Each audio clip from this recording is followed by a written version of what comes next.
at least now I still get people that will call me and will ask me for advice that are still in. They ask me for advice because they're new NCOs or whatever the case may be. You know what I'm saying? So I sort of stay in it because of those conversations.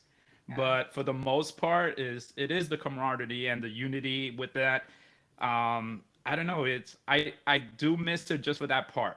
Like I don't Yeah. miss it of working the shifts, the Yeah. days, nights, and things like that. I don't miss it for that. I just miss it for the people. It was funny Yeah. because today I was at so I do physical therapy because I had surgery on my shoulder, and the therapist, I told her that I was going to be out of the country next week, and she goes, "You're going to be missing PT." And I was like, man, I just had a relapse right now. I was like, I felt like you were one of my supervisors telling me like I'm not gonna be there for PT. So it was just funny how those little moments still, relate back to the military life. But Yeah. I don't know There's about you, sometimes Mike. Go ahead. Yeah.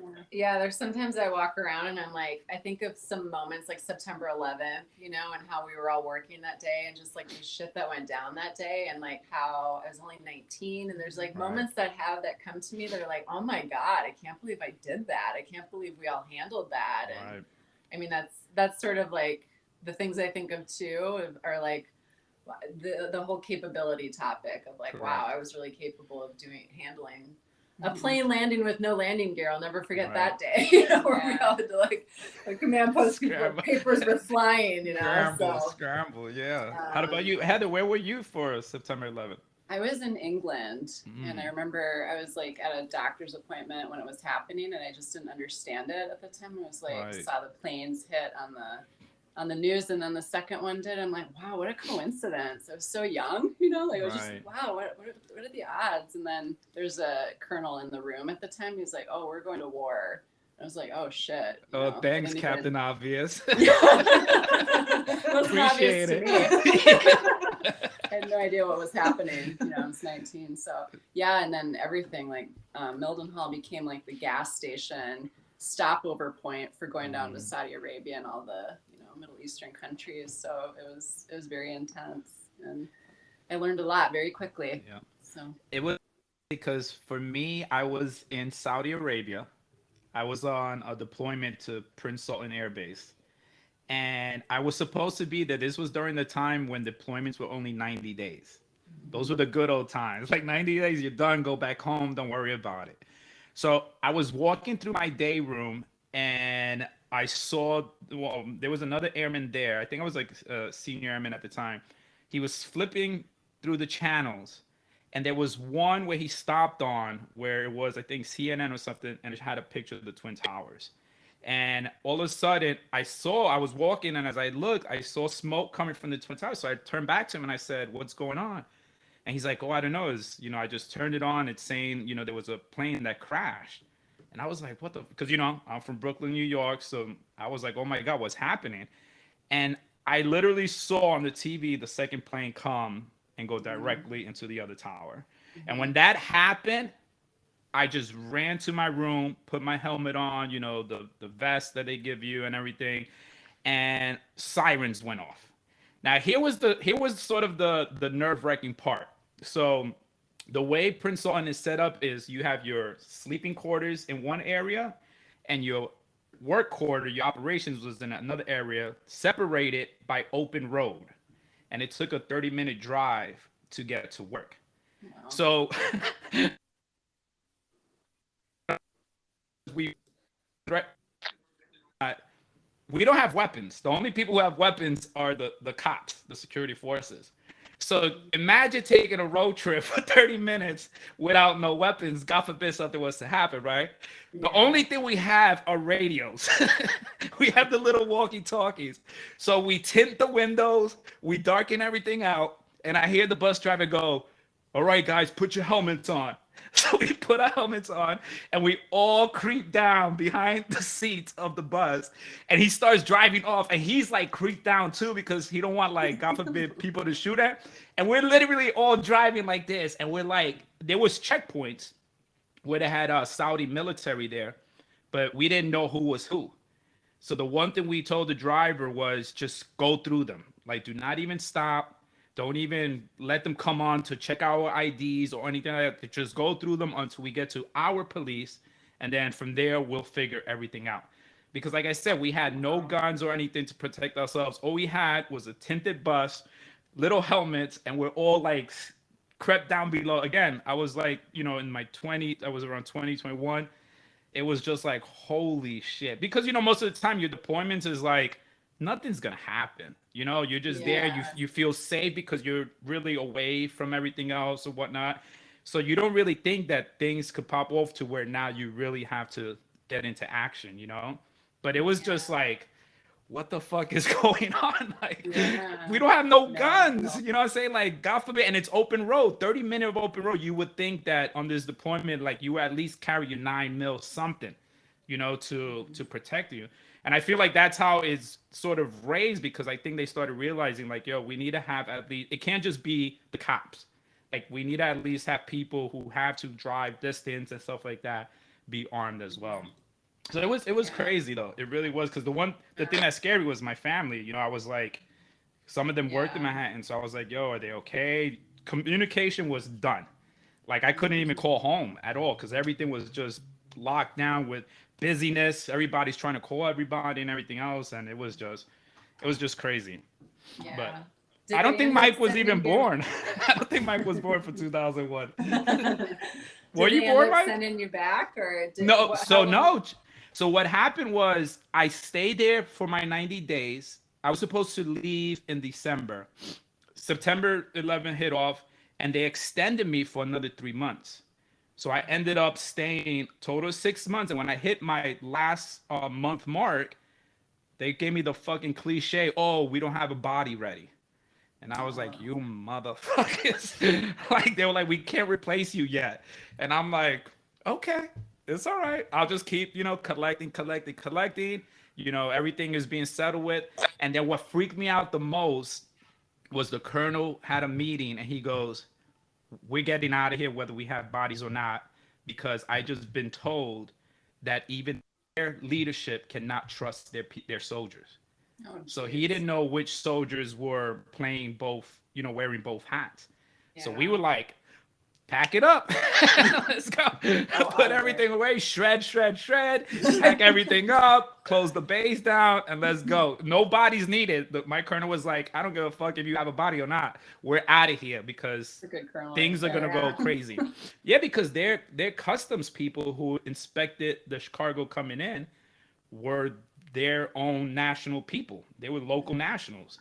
So I'm giving, you know, a Saudi his paperwork to show what planes were coming in. How were we doing proper OPSEC and stuff like that from there, you know? Yeah. So, but Mike, were you born? I don't think Mike was born. I was born. I wasn't in the service yet. Yeah. How old are you? Command post at all? What was your job? No, I was CE. So I was customer service and logistics for the engineers. Okay.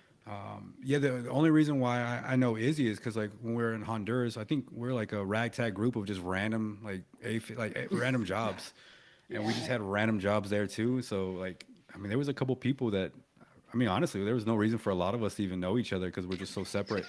But we're just stuck in this room, and you know, we're like in a bleacher setting, and then up there there's this guy over here with a whole bunch of binders saying, I need you to do this, and he's like, let me see what my binder tells me. I will do whatever the binder tells me first. And am I wrong, Heidi? Am I wrong? No, you're absolutely right. Thank you. That was our guidance. But exactly. Here's the crazy thing, because when Mike got there, again, he's a civil engineering guy, right? You build shit. That's basically his job, is you build stuff. We need a fucking new bathroom.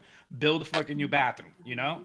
So he ends up getting there, and civil engineering doesn't really serve a role there because everything was fucking built already. What else are we gonna use him for? So he actually became our IT expert. He did our Excel, helped us with computer issues, because you know you got to put people to use. You can't just go there and think you're gonna have a good time. Except that we did have a great time, but you know you got to put them to use and stuff. So, well, I don't actually have a skill set like that. Like, I don't know. I'm not like a plumber. I don't know any of those things. I was just the admin guy for the engineers.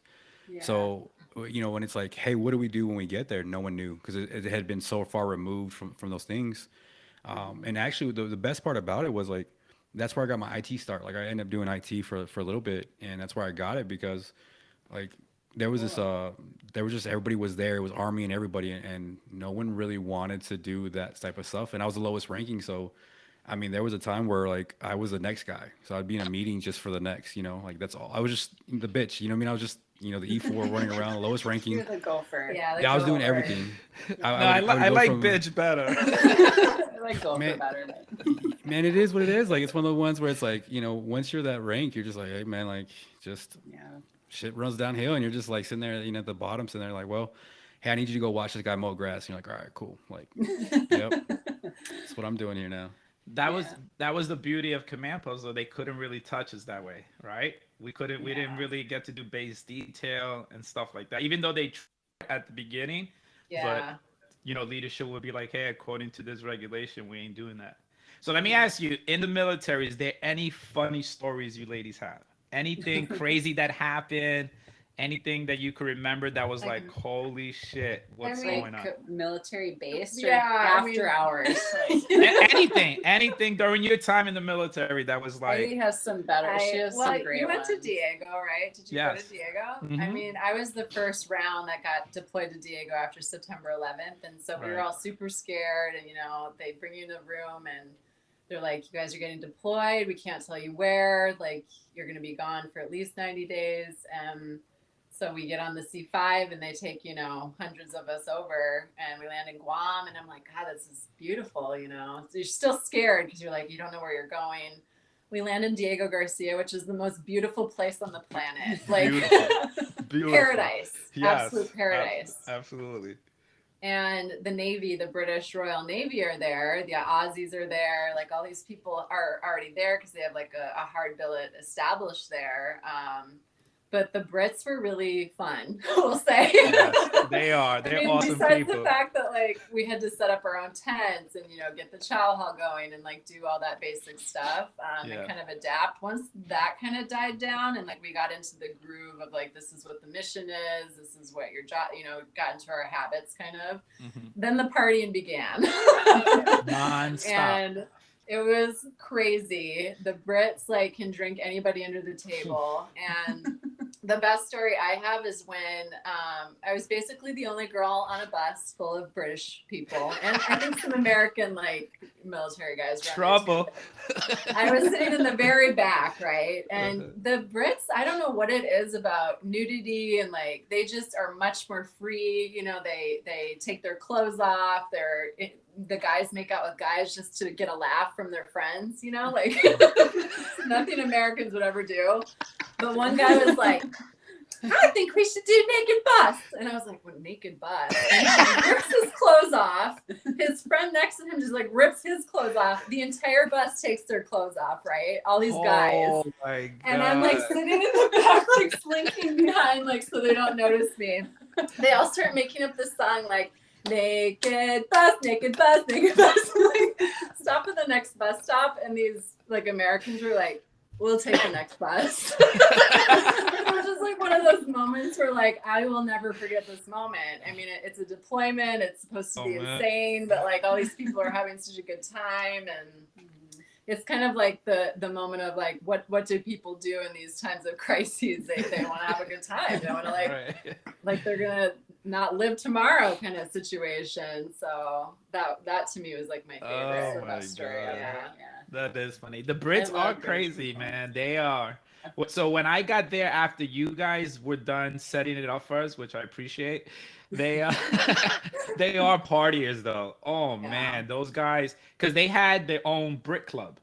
Yeah. If you remember on the island, it was just for them, and it sort of you had to be like invited to go there. You couldn't just show up, Yeah. So fortunately for me, that one of my good friends was security forces, so he was sort of tight with them. So anytime he got invited, he was like, hey, I'm bringing my boy, and we would go there. But yeah, they would do crazy shit like urinate on each other and things like that I'm like, and they would look like at us and be like, ha, and I'm like, no, I know. like that's my not God, cool at all, I know. Matt Porter was with me. I don't know if Matt remembers this story, but like Matt and I were standing next to each other, like at this bar on the island. And this one guy like turns around, takes his pants down, and his friend like licks his dick, and then pulls it back up. And like, Matt and I turned to each other like, what just happened? That was for fun? Like, that was just to get a rise out of everybody? Like, it definitely didn't work. We're at war, bitches. We're at war. Oh No, my it's time to God. lick penises. That's Yeah, it's time to lick penises. We're at war.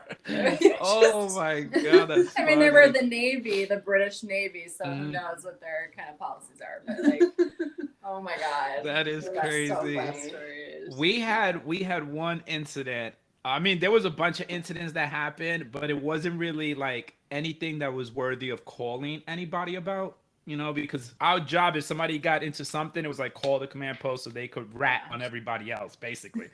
So we had one where after we got there, we were joined by like the reserves from Texas.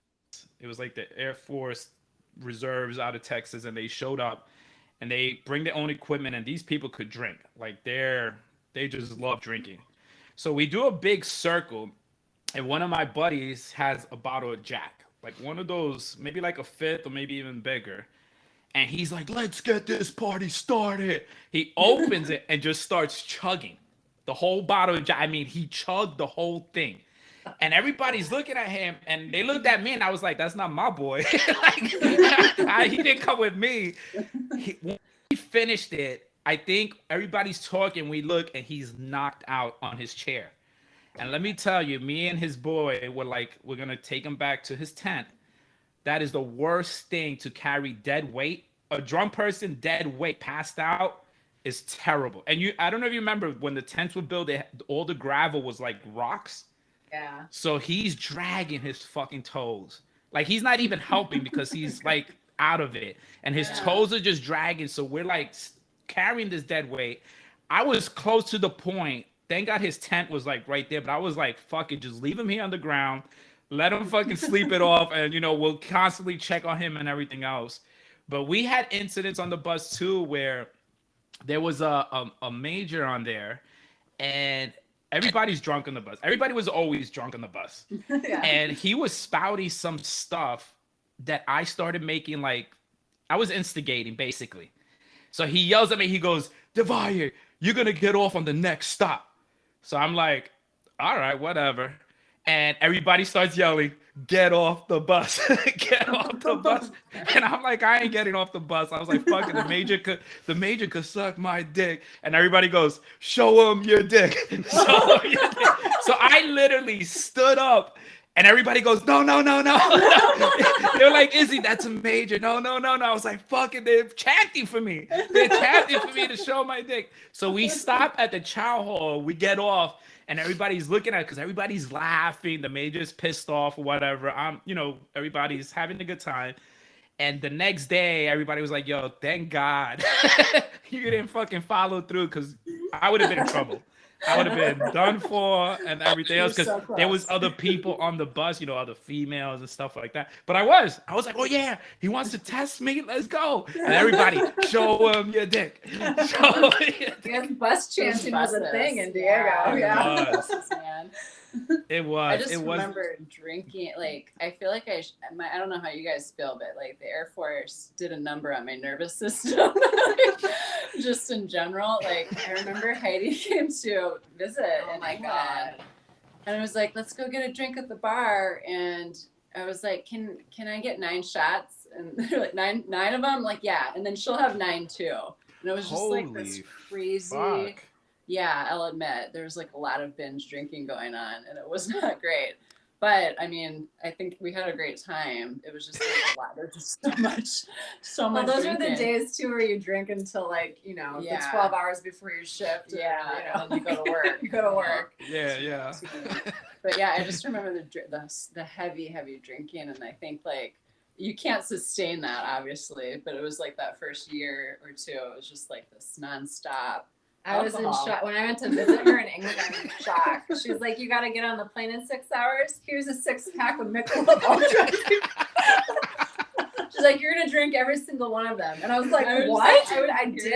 I would peer pressure people. I was to so drink. sick. Like, getting let's on that have plane. fun, woo! You know, and like you don't even think about the after effects. You're just like, let's just have fun now. You know, you're like a toddler. I want to have fun now.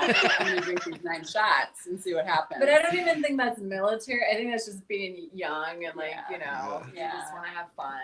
But it's Maybe young the in military Europe. adds a level. Yeah, but it's young in Europe too. You know, I mean, I was 18 when I got to Germany, and they were like, "Yeah, you could drink." Man, that was the green light, and you know, Lose everybody your was. effing mind. Yeah. Yes, You lose but your again, mind. you know, you're in a foreign land. You're like culture shock, where you're like really fascinated because you get to travel to different countries. You get to experience. I mean, for most people, like for me, all I really knew was New York. I didn't know pretty much anything else unless I went to like Puerto Rico, somewhere else. But for the most part, it was just New York. So for me to be in Germany and then knowing I'm going, hey, let's go to Paris, or hey, let's go here, let's go there, was like, fuck. I don't have to worry parents asking like, yo, what are you doing? Stop doing that or anything. And you surrounded yourself with people who were in the same tolerance as you. Like they just want to party too, want to hang out, want to have a good time. So I never been to England. Is England fun? Oh my God. I've never It's been. the best place in the Yeah. whole world. In my opinion, it would be the place that I would live if I could, or like Scotland. Ireland's awesome too, but England, there's just like this freedom that they have over there and the fun. It's just so fun. Right. They're fun. They're willing to like, they're so open, willing to meet other people. And it was And just the like, nightlife was cool. The clubs were good and everything. they were so fun. Yeah. It was, I took Heidi out to the club back in 2000. I'll never forget that. I'm like, oh, okay, cool. You know, like, and this guy like just picks me up like we're in Dirty Dancing, like spins me around. I'm like, This is awesome. I want to leave. Now, another was time. it EDM music, techno music, Yeah, and everything? Yeah. totally. So you're like, strobe lights. Oh my God. So many. Yeah, and then I went to Italy after that, and Mm. it was a little different, obviously with the language barrier. But Right. I mean, the Italians too, they're just down for having a good time. Like, I remember one guy, like Spanish guy I met one night. He's like, "Here's my number." You know, I couldn't speak English, but then he called me, and I was like, "I don't know how this is gonna work. I can't understand you." You know, like it was such great memories of like being young and like having that Like fun. anything's you know? possible. Yeah. Literally, yeah. Oh my God. Mike, did you go overseas at all, or were you kind of stateside, or? So my first 3 years were in South Dakota. So I mean, Oh, bummer. yeah, it fucking sucks. So it was like one of those ones, like, you know, when you get your assignment, I had to like, I mean, I barely passed high school, so I was like, where is South Dakota? And so I'm from Texas, and then you know, getting there, and it's like, no, it snows, like it sucked there. So Yeah. I volunteered like for 2 deployments to Iraq because I literally hated it that much. But the rest of the time I spent in Japan. So I was in Okinawa for 6 Cool. years, and actually stayed there 6 years after I got out, and was like, I recently just moved back to the States like 2 years ago. Nice. Wow. I've heard really good things over there. Yeah. It's like one of the ones, like kind of like what y'all talk about, like having fun and having a blast. Like it's one of the best things ever, you know. And especially like we were talking about, like there'd be guys trying to pick up Japanese girls, and so you know, this is like a little bit later. We had the iPhone or something like that. So what guys do, they have like a dictionary translator. Like, no joke, you'll see a guy go up to a girl and he'll text hi, and he'll turn it over to her. She'll do it. She'll text back. And like love has started that way. There's been some marriages started by just like really quick, like 30 minutes in a great. club, like trying to talk to her and be like, hey, here's this, and you know, and but yeah, Wish we had those- that back then. Yeah. I know, right? Like, I have an Italian husband now. I have no regrets. No regrets. It's funny how Mike tries to show our age. You know, I had an iPhone, you know, back in those times. Yeah, Mike, no, like- we didn't have that. We get it. We didn't have cell phones back in the day. We get it. right, but also like you know, it's like a different of a time. Like, you know, how everything. If I went over there now, I would have no clue how they're doing things, or I mean, I think they like emojis now. Like, I have no clue at any of that stuff. Like, I've been so far out of that game. Like, I don't have no idea what they would be doing right now. I remember that, like, I was in England. It was just like the really, really fun, kind of weird 2 years because I had a weird fiance during that time. But outside of that part, like, I just had such a great time. And I remember going back like 6 months or 8 months after I left, and like everybody's transitioning, like there's nobody there that you know, and so it's really like a moment in time that you're like experiencing this with these certain people because everybody PCSs or they go their different ways, you know, and it's like you have those memories with those people, but it changes. There is something like about the fact that we didn't have camera. I mean, we had disposable cameras back then. But I like, carried one with me. Yeah. But like, there's like a freedom that I feel like, thank God, nobody has video of me dancing on the table at the outside bar. Amen. I'll agree with that. You know, like, thank God. I think I got one of Izzy on a table dancing.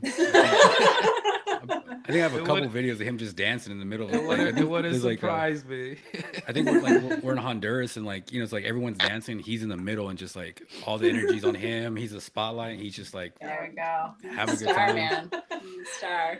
I mean, Heidi should know with the parties I used to have in my mansion. I know. We were just talking about that mansion. Those were some insane. So me, the other single dudes, we rented out a mansion. It was like 5,500 square foot. Gorgeous. Hardly no furniture. I think we had a sofa, a little couch, my little 56-inch TV that was like a little fucking miniature thing inside the living room. But we had this fucking island that I don't know whose smart idea it was that they put a stove on top of it. But the island stretched like it was huge. It was like a almost like the same as a walkway, like modeling when they take that walk down the runway. It was the same as that. So what we do is like we don't fucking cook on this thing, so might as well just put the ladies on there, let them dance and everything else. But didn't we have a beautiful view?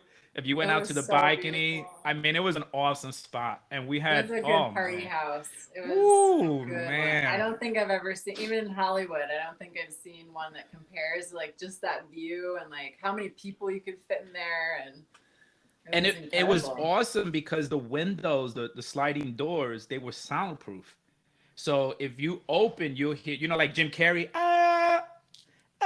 it was one of those, like you couldn't hear nothing. So we could put the music as loud as we want. And it literally was able to fit maybe close to 100 people. And at times it looked like it at least had 70 or 80. Yeah. But you know what the fucked up part was? Is after everybody left, guess who cleaned up? That shit it sucked. I'm glad I had 3 other dudes to be like, yo, we're fucking cleaning the house up because next weekend is going to be another fucking party, you know? But that's, for me, like you said, Heather, is like the people were great, but when they started leaving, that's what's like, because you were playing Russian roulette. You didn't know who the fuck was coming in and if they were going to be cool people. Because don't get me wrong, there are some that I'm happy I was with. And then there was some that I'm like, motherfucker. Yeah. Like, why is this person here? Like, get him out of here. I remember getting to Aviano, and Aviano has a nuclear mission, which is very tense. And I just remember getting there and thinking like, this was the worst decision I just made. Like thinking like, oh, you're going to go from England to Italy and it's going to be awesome. And that's not the case when you're working with terrible people or people that don't really have your back, or they're not positive people in general. And it made me sad because I like visited her and she had this awesome apartment and it was overlooking this beautiful vineyard, and then she couldn't be happy because like the people sucked. But the good thing was like maybe 6 months after I got there, 6 to 8 months, the transitions started happening and like some of the NCOs left and like some new airmen came in and like we really bonded. So it was like there was this good energy coming in, and I have really good memories from like the last year that I was there. Which was awesome, but you get there and I pretty much knew from that point, like I didn't want to be on active duty anymore because of it. Cause I'm like, you don't know what you're going to show up to. You're going to show up to these people being total dicks to you. And I remember being an A1C, and this is not the most positive stuff, but being an A1C and like having to talk to the master sergeant who was in charge of the command post because she was talking down to me in a way that I didn't feel was appropriate. And I was like, you know, she was such an asshole to me. So I was like, Sergeant so-and-so, can I talk to you for a second? And I said, I don't think it was appropriate the way that you talked to me in front of those people. And I know I'm an A1C, but I just feel like I want to learn. I want to grow here. I don't want to come into that kind of energy. And she was like, I'm so sorry. And like, I won't do that again. She was like full of drama anyway throughout the whole time I was there. But it's like you're having to step up and like be an adult to people that are way older than you. Right. And it was just, I think it was a good thing for me though, because it was like a time where I had to like really come into my voice and really like call people out if they were doing something that I didn't feel was appropriate, and there's quite a few incidences that happened like during my active duty time where I had to like be the adult over the person that was way higher ranking than me. And it gave me like such a valid insight that I could do this. And like, just because you're young and you're fresh in the military doesn't mean someone should be talking down to you. Like, I know that happens all of the time, but is it appropriate? No, especially when it's in front of other people. And so it taught me like a lot of very valuable lessons, I want to say. Like, just learning how to talk to people in general, like commanders and people of high rank, but then your own people that are in charge of you. And like, this is how I deserve to be treated, kind of thing. And it was something I just had to do. Yeah, plus that helps you on the outside, right? When you get out. Because for me, I always looked at, it's negative that it's happening, but it's also like positive because it's a tool that I could take with me on how I reflected to that situation or how I responded to that. Because you really do mature, believe it or not. You know what I'm saying? Even though we all went in young and was like party mode, but when incidents like that happen, it's like you grow up with it because you always had to sort of realize that sooner or later you were going to probably be in that person's position to where you were going to be in charge of younger airmen. And then you had to have those talks with them and hope that you didn't cross the lines the way that person did to you. I never saw a bad supervisor as a bad supervisor. I always saw it as how not to do what they did. You know what I'm saying? Because I mean, I had NCOs. I'll share this one story with you. There was a EA who made E9 in Turkey. He was close for me to saying I'm calling it quits.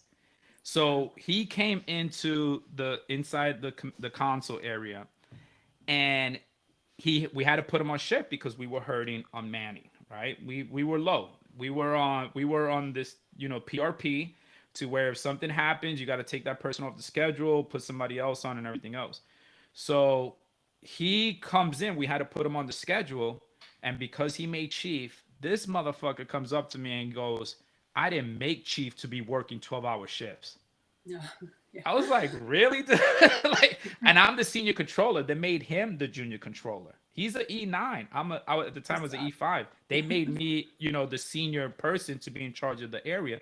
But he had the nerve to tell me that. I'm like, Chief, do you know if there was an airman or somebody lower ranking here, how they would have felt that you said that? Because in our field, it doesn't matter about your rank. We are all certified controllers. We all know how to do the mission, whether you're an E9 or fucking 06. It doesn't matter. If you're in that field, you're certified for that field. So it didn't matter about the rank, but for him to come out and tell me that, I was like, what a piece of shit. What a piece of shit, because we're promoting people like you, and there are other people who deserve to be promoted, but we're promoting people like you with that type of attitude. It's crazy. Man, Izzy. I feel like I would have probably really been a good asset to the active duty realm if I would have stayed in, for sure. But it just wasn't something I was just seeing like I wasn't aligned with.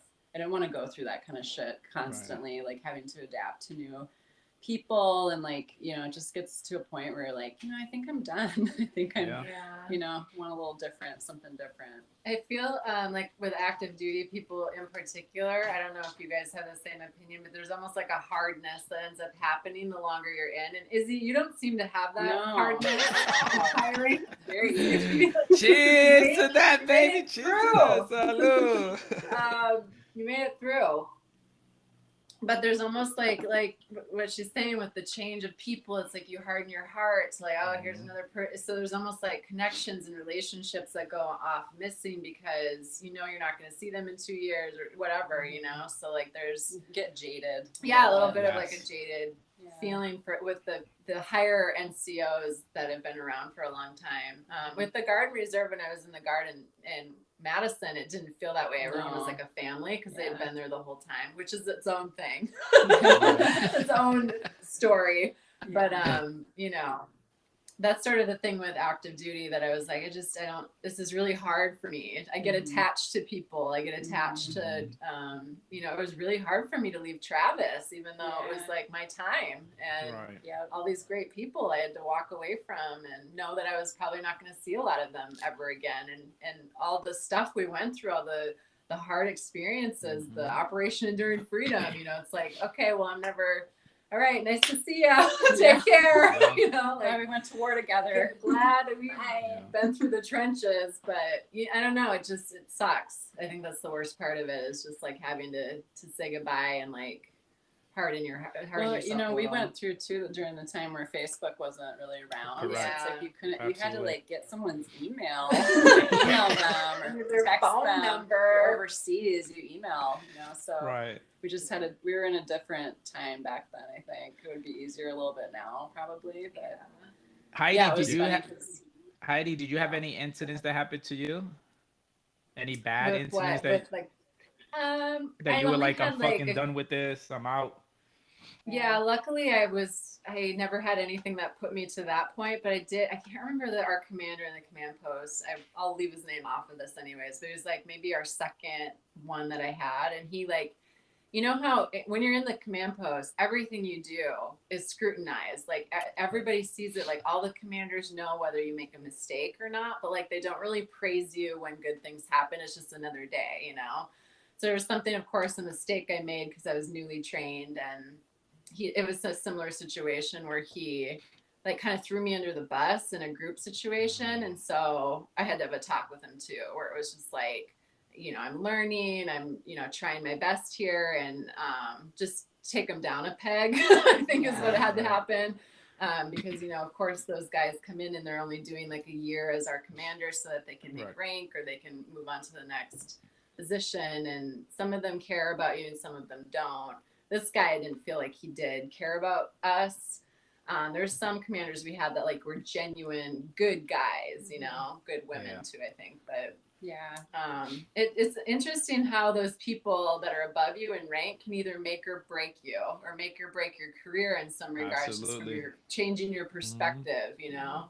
So it's almost like you have to like know yourself enough to know what you're worth and know like, I can stand up for myself. This person might be a lieutenant colonel, but fuck that guy. I'm going to, you know, speak up here or whatever, you know. And for the most part, it's like if you're doing your job and you're trying, they're not going to fault you for that. Although we did have top secret clearances. If you made a mistake on certain things, there were things that could happen to you. Right. But I think most people were pretty forgiving, luckily. And I had mostly good experiences in the military. I had some chiefs, command chiefs, I just felt like they were just going there to die. I don't know, like it was like one guy just wanted to make cheese so bad, like the guy could barely function. It's just like he had his half in it, you know, and you're like, oh God, okay. But other than that, like I was very lucky. I think I had a lot of really good people around me. Yeah.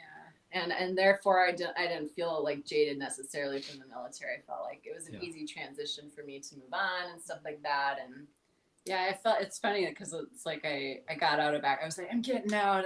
Screw this, you know. I'm out of active duty. I went in the reserves, you know, which was a good transition. But then immediately when I got home and I had like 2 months in between, I was like, oh shit, like I got out of active duty. I went back to the recruiter and I was like, can I get back in? He was like, no, you can't. I was like, okay, this is what I'm going to do with it. Like, it's just so crazy how you think you know what you want, and then you get out, you're doing what you want, and you're like, I don't want this. I'm going to go back in. I know that. I know that world, even if it's hard and even if it sucks sometimes. I know what I'm doing at least, but I'm glad that there was no going back in because there were palace chasing everybody at the time, like 2004-ish. So I'm glad that I didn't go back active duty, and I really loved the reserves and the guard and stuff. But yeah, it's interesting. Yeah, I mean, that's my question for you, Izzy. When you got out, like I know you transitioned into school and stuff, but is it challenging to like leave behind all the 20 years of experience and stuff, and like say, okay, this is who I am now. I'm a student, you know. Yeah. I'll be honest with you. When I did the transition, I was looking forward to it. And when I hit the 20-year mark, I was able to look in the mirror and tell myself, like, we're ready to do this.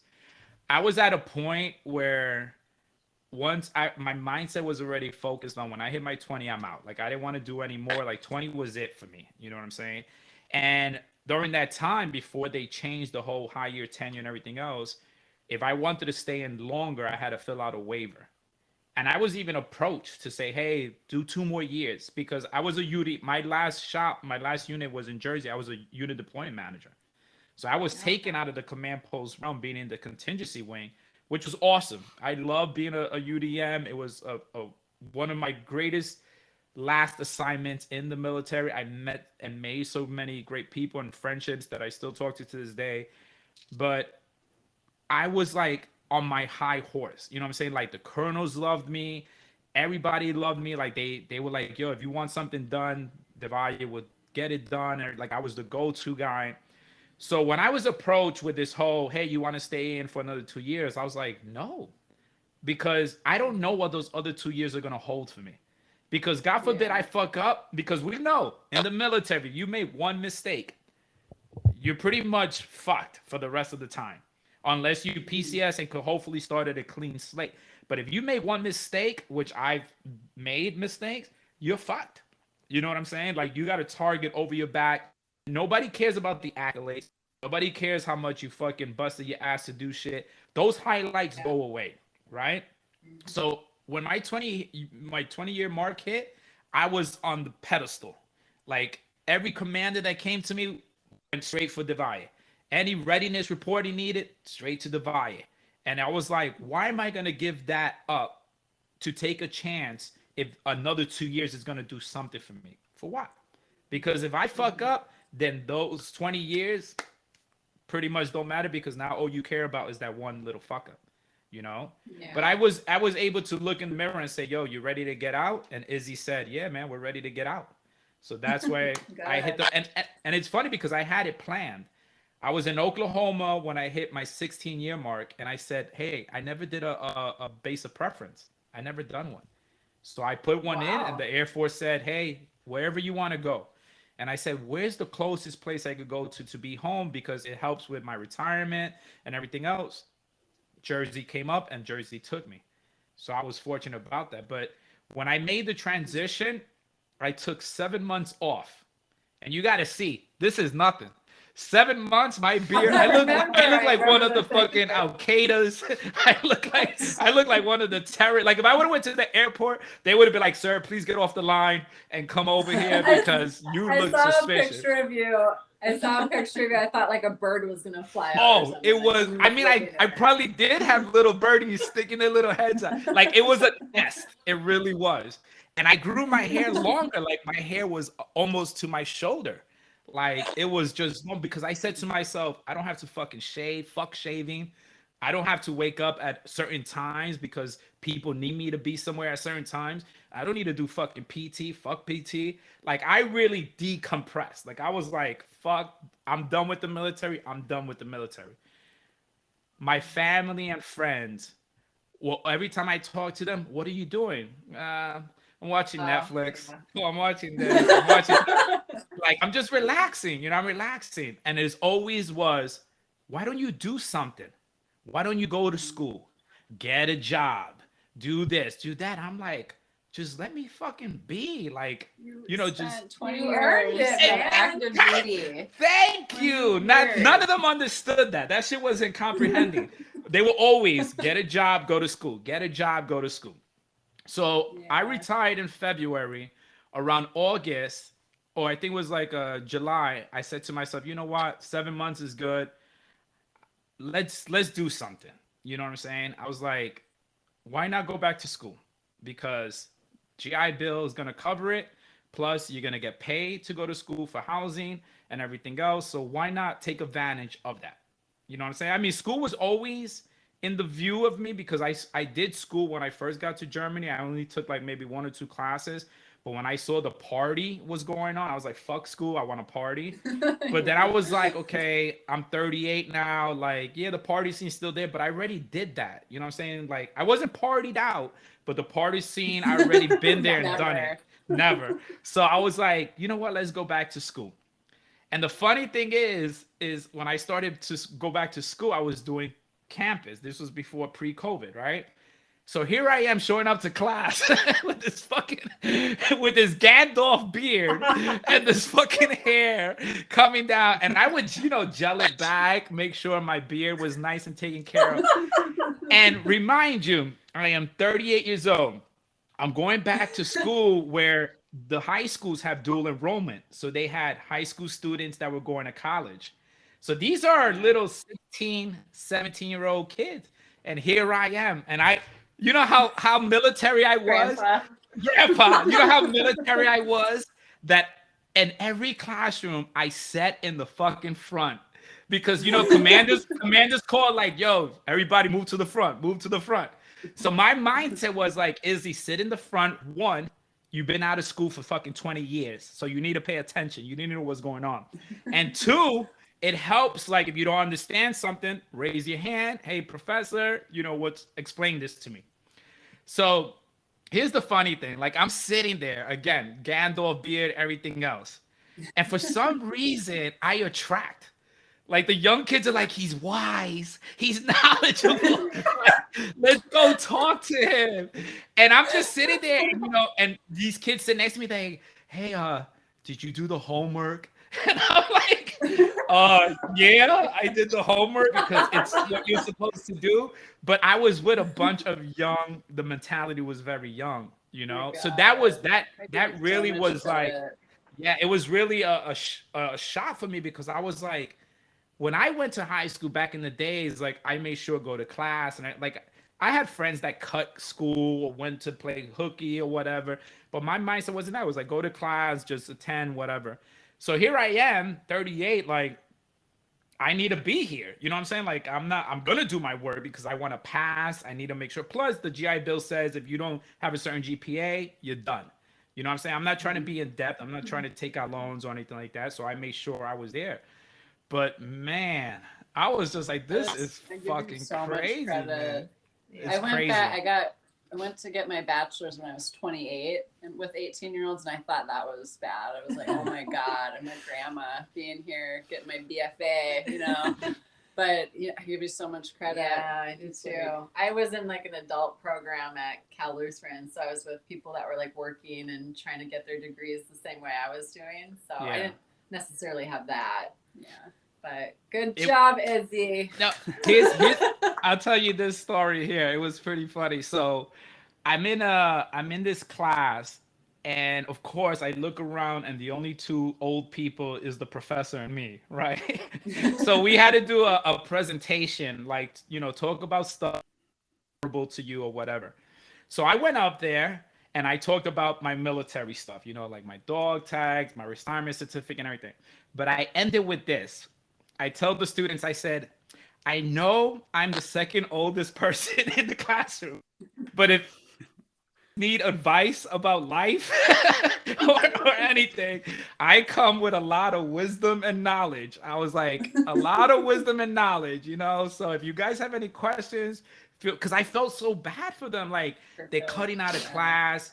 They're taking, their parents for granted because the parents are the ones paying for the school.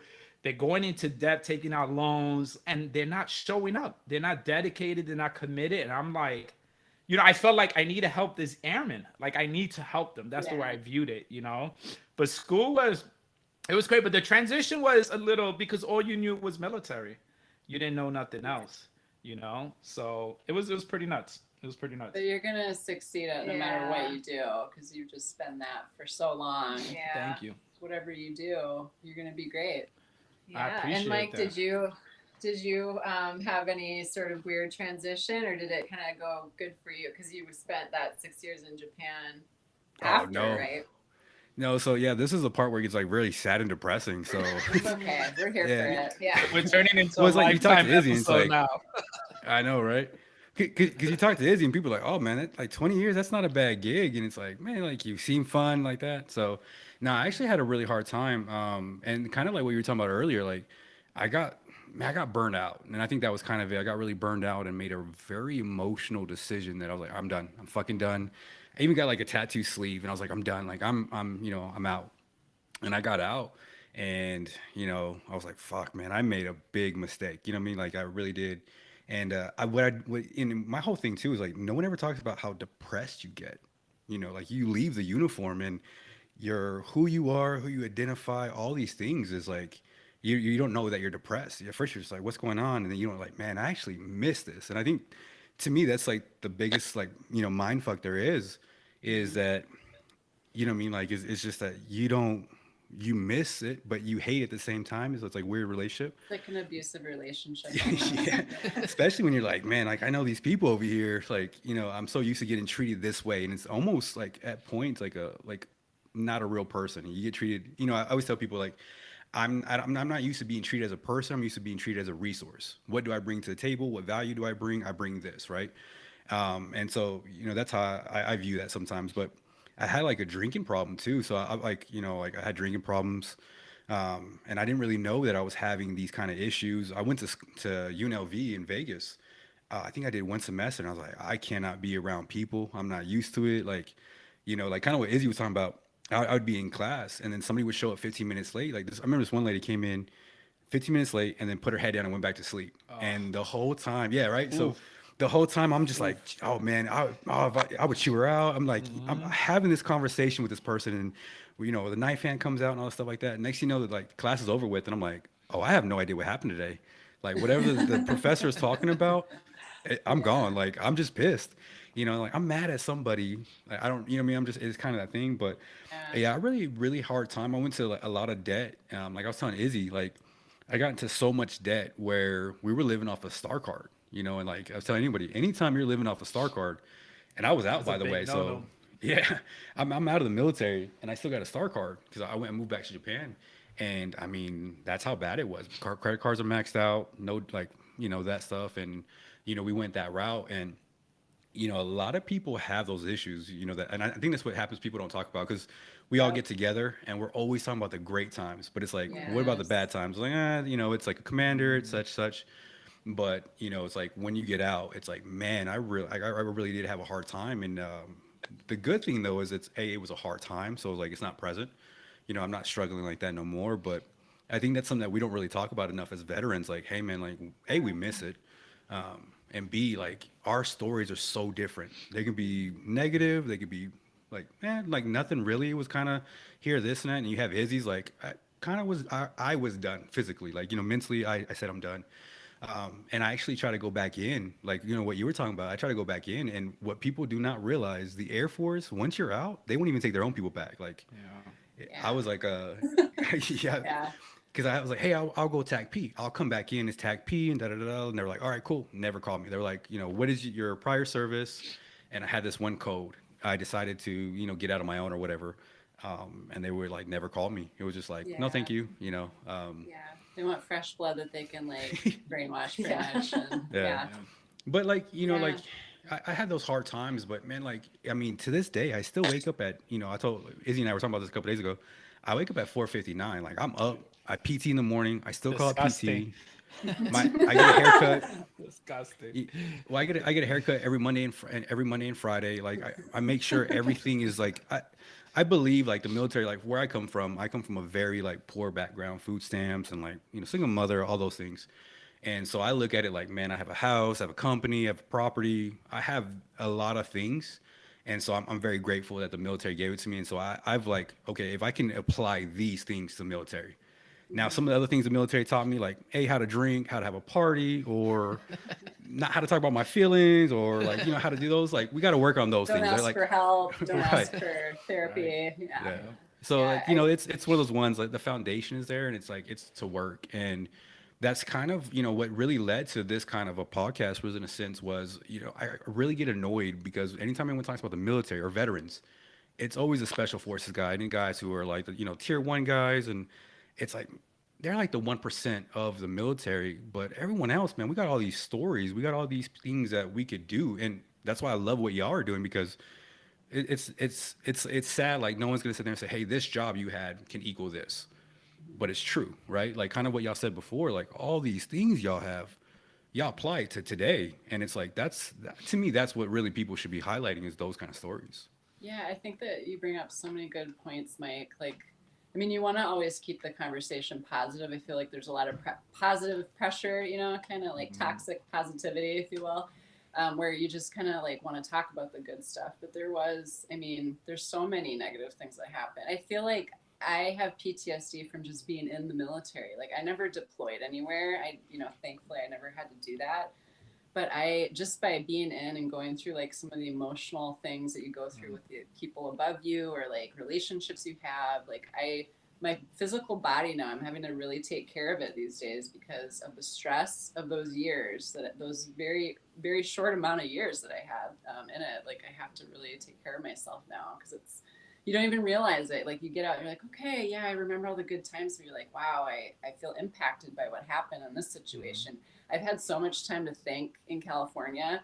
Like, I'm doing dishes and like processing stuff that I went through years and years ago. And I think that's been needed for me personally. Like, I'm not working full time right now, and I've been able to do that, like process my life pretty much. And I just think that is something we don't talk about enough. It's like the PTSD happens from, war, being deployed, but people don't talk about just being in the military and like how traumatic that can be for people. And I think it's good to bring that up. Or the transition. I mean, we had the TAP program at Travis, the transition assistance, but I felt like it was such bullshit. It was like you show up for one day, they teach you how to write a resume, and it's like, okay, but for the last 4 years, I wasn't allowed to seek a therapist, because then my top secret was going to be pulled from me, my clearance. So it's like, well, should I be seeking therapy? Should I not be? Like, is my career jeopardized or not? That kind of stuff, I feel, doesn't serve people in the military at all.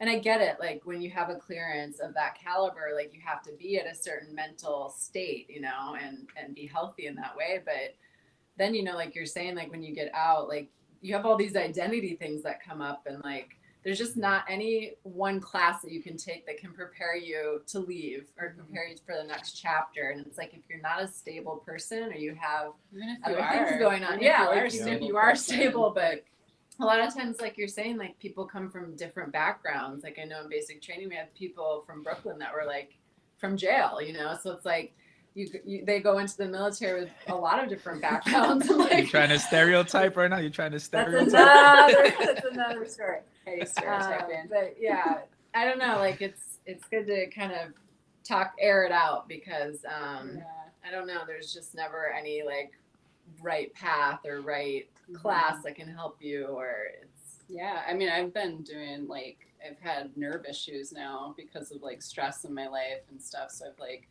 seen a GI doctor and a GI psychologist, even, that they have those now, and like doing acupuncture and massages and trying to just like decompress this life that has been full of stress. Right. And that's why, like, when we were talking last week about like this next chapter now is fun. Like, it's just been so much as a young person, like, going into this life. And I think you don't realize it, and you don't even process it until later. And you're like, wow, like, I can't believe I went through that, or I can't believe I did that, And that's where I'm at. And yet there's like a part of it that's like, when young people, because I'm going to talk to one of my friend's daughters who's like kind of on the brink of joining the military, and it's like, I would 100% tell people to go in, and especially the Air Force, especially that treat women better in that branch, because it is like, you can get a good job, you can get a skill, you could do IT and do it on the outside, you know what I mean? So there are a lot of perks to it, and I guess no matter what in life, you're going to have hardships, and it could be in the military, it could be as a civilian. So I think that's like I think that's like, I don't know, man. It's like, I've talked to a couple of veterans about it. It's like, it's one thing that I find the most, like, I cannot wrap my head around it, right? Like, we were a team. Like, everybody became part of the team, even the people we didn't even like. Like, when it came down to it, you worked. Like, it's kind of like, I don't like Johnny, but I don't have to deal with Johnny outside of work. Like, I'll deal with him here, whatever. But it's like, as soon as we got out, I don't know what it is about us, but we always do it alone. It's like, it's like, yeah, I'll go by myself. Like, there's a couple times I've told Izzy, when we first started talking, I think there was one time like when I got out. So we're talking about like 2013, 2014. I was like very suicidal, like in a sense of like I would ride a motorcycle. I'd put my head down. I'd be talking to my wife and like because she was in Japan, she's Japanese, and I'd be I would just clock and then put the gun to my head and just I keep doing those things. And it's one of those ones where it's like I talked to Izzy about it, like man, like that's just we think we're going alone. No one knew I was going through that one. None of that stuff was going on. I kept it all in, and it's just that crazy thing of like man, like we're so good at being a team, but when we get out we feel like we're on our own. And it's like man, as soon as you would have called anybody you were in, it don't matter even if it was Johnny you didn't like, you'd be like, hey dude, I'm going through this one. I really do believe it would be like, what's up? But it's like I don't know what it is. Like as soon as we transition, it's almost like like Judge Dredd, that movie where it's like you're the old guy, you put on your cloak and you go out into the middle of nowhere and you're on your own now for the rest of your life. It's so crazy that it's going on. And like then again, this turns super negative in a sense, but I think it needs to be talked about. Like No, Izzy's don't worry like the about it. mansion party life and stuff like that. It's like No. here I come, like, well, let's talk about this. But I mean, I you know do what I mean? care. Don't make me seem like Yeah. I'm the asshole that doesn't care. No, but it's just funny like that because like I said, I think like everything, it needs to be laughter, it needs to be that sad, it needs to be like shit, like 'cause you know what I mean. There's a realistic that like like we're all veterans, but we still, even if you deployed and you came back alive, there's still a good chance you may not live. Like there's suicide, at 22 a day and those type of things. And I think that's really the issue we got going on within our community. And I'm very like judgmental of our community because our community just won't talk about this other side. Like kind of what you're saying. I was told not to go to mental health, right? I was told to do this one, so I didn't. And now I'm out. People are like, why don't you come ask for help? And it's like, Yeah. It's I'm not one way. programmed, No. right? I'm programmed this way to sit there and say like the mission comes first, I come last, and this mental stuff or whatever is not there. But I really do believe now that we have more social media and we have these things coming out, I think it's starting to become more of a conversation, and hopefully it's a conversation as you're getting ready to transition because, like you said, we all went through TAPS. It was horrible. You know what I mean? It's like you're trying to compress whatever I'm supposed to be like in a couple of months into like a week, 2 weeks now or something like that. And it's like first we got to understand like what Izzy was saying. No one ever talks about sitting there saying, hey man, maybe save some money in just 3 weeks, maybe a month, decompress, like just breathe. Yes. Yeah, Absolutely. it's crazy, like I said. But like I said, there's, and like I agree with you too. Like my daughters, I have two girls. If they want to go in the military, I'd be like, for sure, man, like definitely, because it gave me so much. Very blessed, very grateful for these things. But at the same time frame, it's like, okay, but we got to have a real conversation. There's some things to talk about, and there's some people I would like you to talk to about. And make a plan Absolutely. too, because I think for me, it was like I had no idea what I wanted to do after. And that's the biggest problem. It's like if you don't have a plan, like, okay, I have a year left.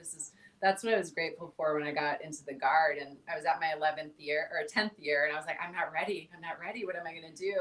And they let me extend for 1 year because I needed to figure it out. And I was like, I'm going to be an actor. Fuck it. I am going to LA. I'm saving all of this money that I'm going to make over the next year. And that's exactly what I did. But it was like, if I didn't have that plan, then what? Then I would have been lost, Right. just like I was getting off active duty. So I think that's the biggest part of this is like your plan might change.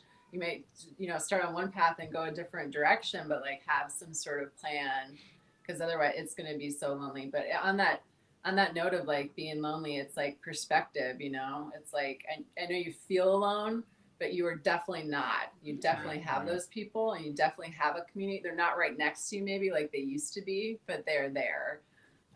So that's You gotta my, find a new community, and it's really hard to do. yeah, it's like Yeah. you have to be the one to build the community almost. And Yeah. that's a lot on someone's shoulders. I'm sorry you went through that, Mike. Yeah. It's like, Well, know. it's like it's one of the ones where I'm grateful for it though. Like I am really genuinely grateful because it gave a different perspective, and also, man, like I think, and the reason why I'm so open about it, like suicidal, talking about those things. The reason why I'm so open about it is because I know like 100% I'm not the only one, and I think that's what like a little people like, what I mean. People get to a point where they're like, oh, because I know people got out when I was still in, and to me, they had the time of their life. Now that we're all out and we have a real conversation, they were not. It was just fake. It was just that lie to kind of make everyone think, yeah, dude, you're out doing PT. Sucks for you. Guess what? I was drunk all night. I just walked. You know what I mean? You're like, oh man, I cannot wait till I get out. And then you find out, like, you know what? No, not everyone's. Some people are getting out okay, but there's some that are not, and that's why really why I don't mind talking about it, because we're all fucked up. Like this idea that like we're perfect, we're having this good conversation. I think that's why people are committing so much suicide, because they think they're alone, because everyone else puts on this persona of like, dude, I'm great, life's great, amazing, man, and we're having a Yeah. good time, and it's like, nah, we're suffering, and that's fine, but Surviving. right. Surviving. Yeah. Yeah, I feel like that too with the acting world. It's funny because like I really want to try to keep a very grounded, honest, and real approach when I talk about stuff, because there's actors like, people in the military where they just want to fluff things up, or like, talk about the good things, where you don't talk about the struggles, you don't talk about the lack of auditions or the lack of successes you've had. And I think it's important to talk about the not so positive stuff sometimes, because we don't want to be like living in a fake world of like, facade. So Well, yeah, I think that's I think it is absolutely. So which one of you are gonna direct Mike's Lifetime movie? we will Nah, co-direct it. Yeah. We will be No, but I'll co-directors. say this. I mean, me and Mike, we every time we do the podcast, we talk about stuff like that and everything. And I'll be honest with you, like I didn't know his story until later on. Because in Honduras, he was happy-go-lucky, just wanted to go out, have a good time, and everything else. But what happened after that was like, we went our separate ways because IPCS, he went somewhere else and everything. Everybody lives their own life. But for me, honestly, the blessing for me, and I told Mike this, is you need a support system. You really do. And that's why I love that you and Heidi are very close, even though you're siblings, but you're very, very tight knit, because you can depend on each other if something wrong happens. Not many people have that support system, and I'm blessed that I'm the youngest of five, right? Out of the five, I have three older brothers. Two of them prior military, and one is still active. So they already understood that if I had issues, they can relate to that. They can talk to me about it. On top of that, I had my friendships were all pretty much military. I maybe had a couple of civilians here, but if I had civilian friends, they were ex-military. So my blessing was when I got out was that support system was there for me. Unfortunately, many people like Mike, he had to basically go through it alone. But I was fortunate that I had somebody to talk to. I had somebody to be like, hey, I'm fucking sad because this, and they could tell me, yeah, I could relate to that because I was in those situations. And one thing is, people don't take advantage of that, and they don't realize. Like, I even told Mike, why didn't you call me? You know what I'm saying? Like, yeah, it's been a long time that we've been separated and everything else, but all my friends that tell me they have issues, I always tell them, call me, reach out. I can't read minds. You know what I'm saying? Just like you can't read my mind. So if I have an issue, I know that I can reach out to people.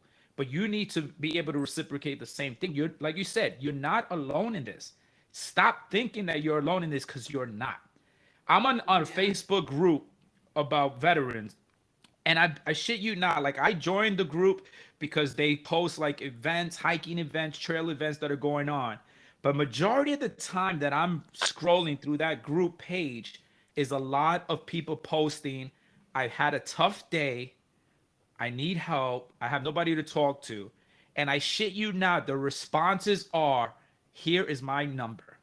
They're putting their actual phone numbers, and they don't know John Doe. They don't know them at all. But the fact that we're a veteran world and it's a veteran group page, and we all have those prior lives of being in the military, the people are like, don't do it. Like, come. I don't know about you, but I've had a couple of friends that have actually followed through and had successful suicides.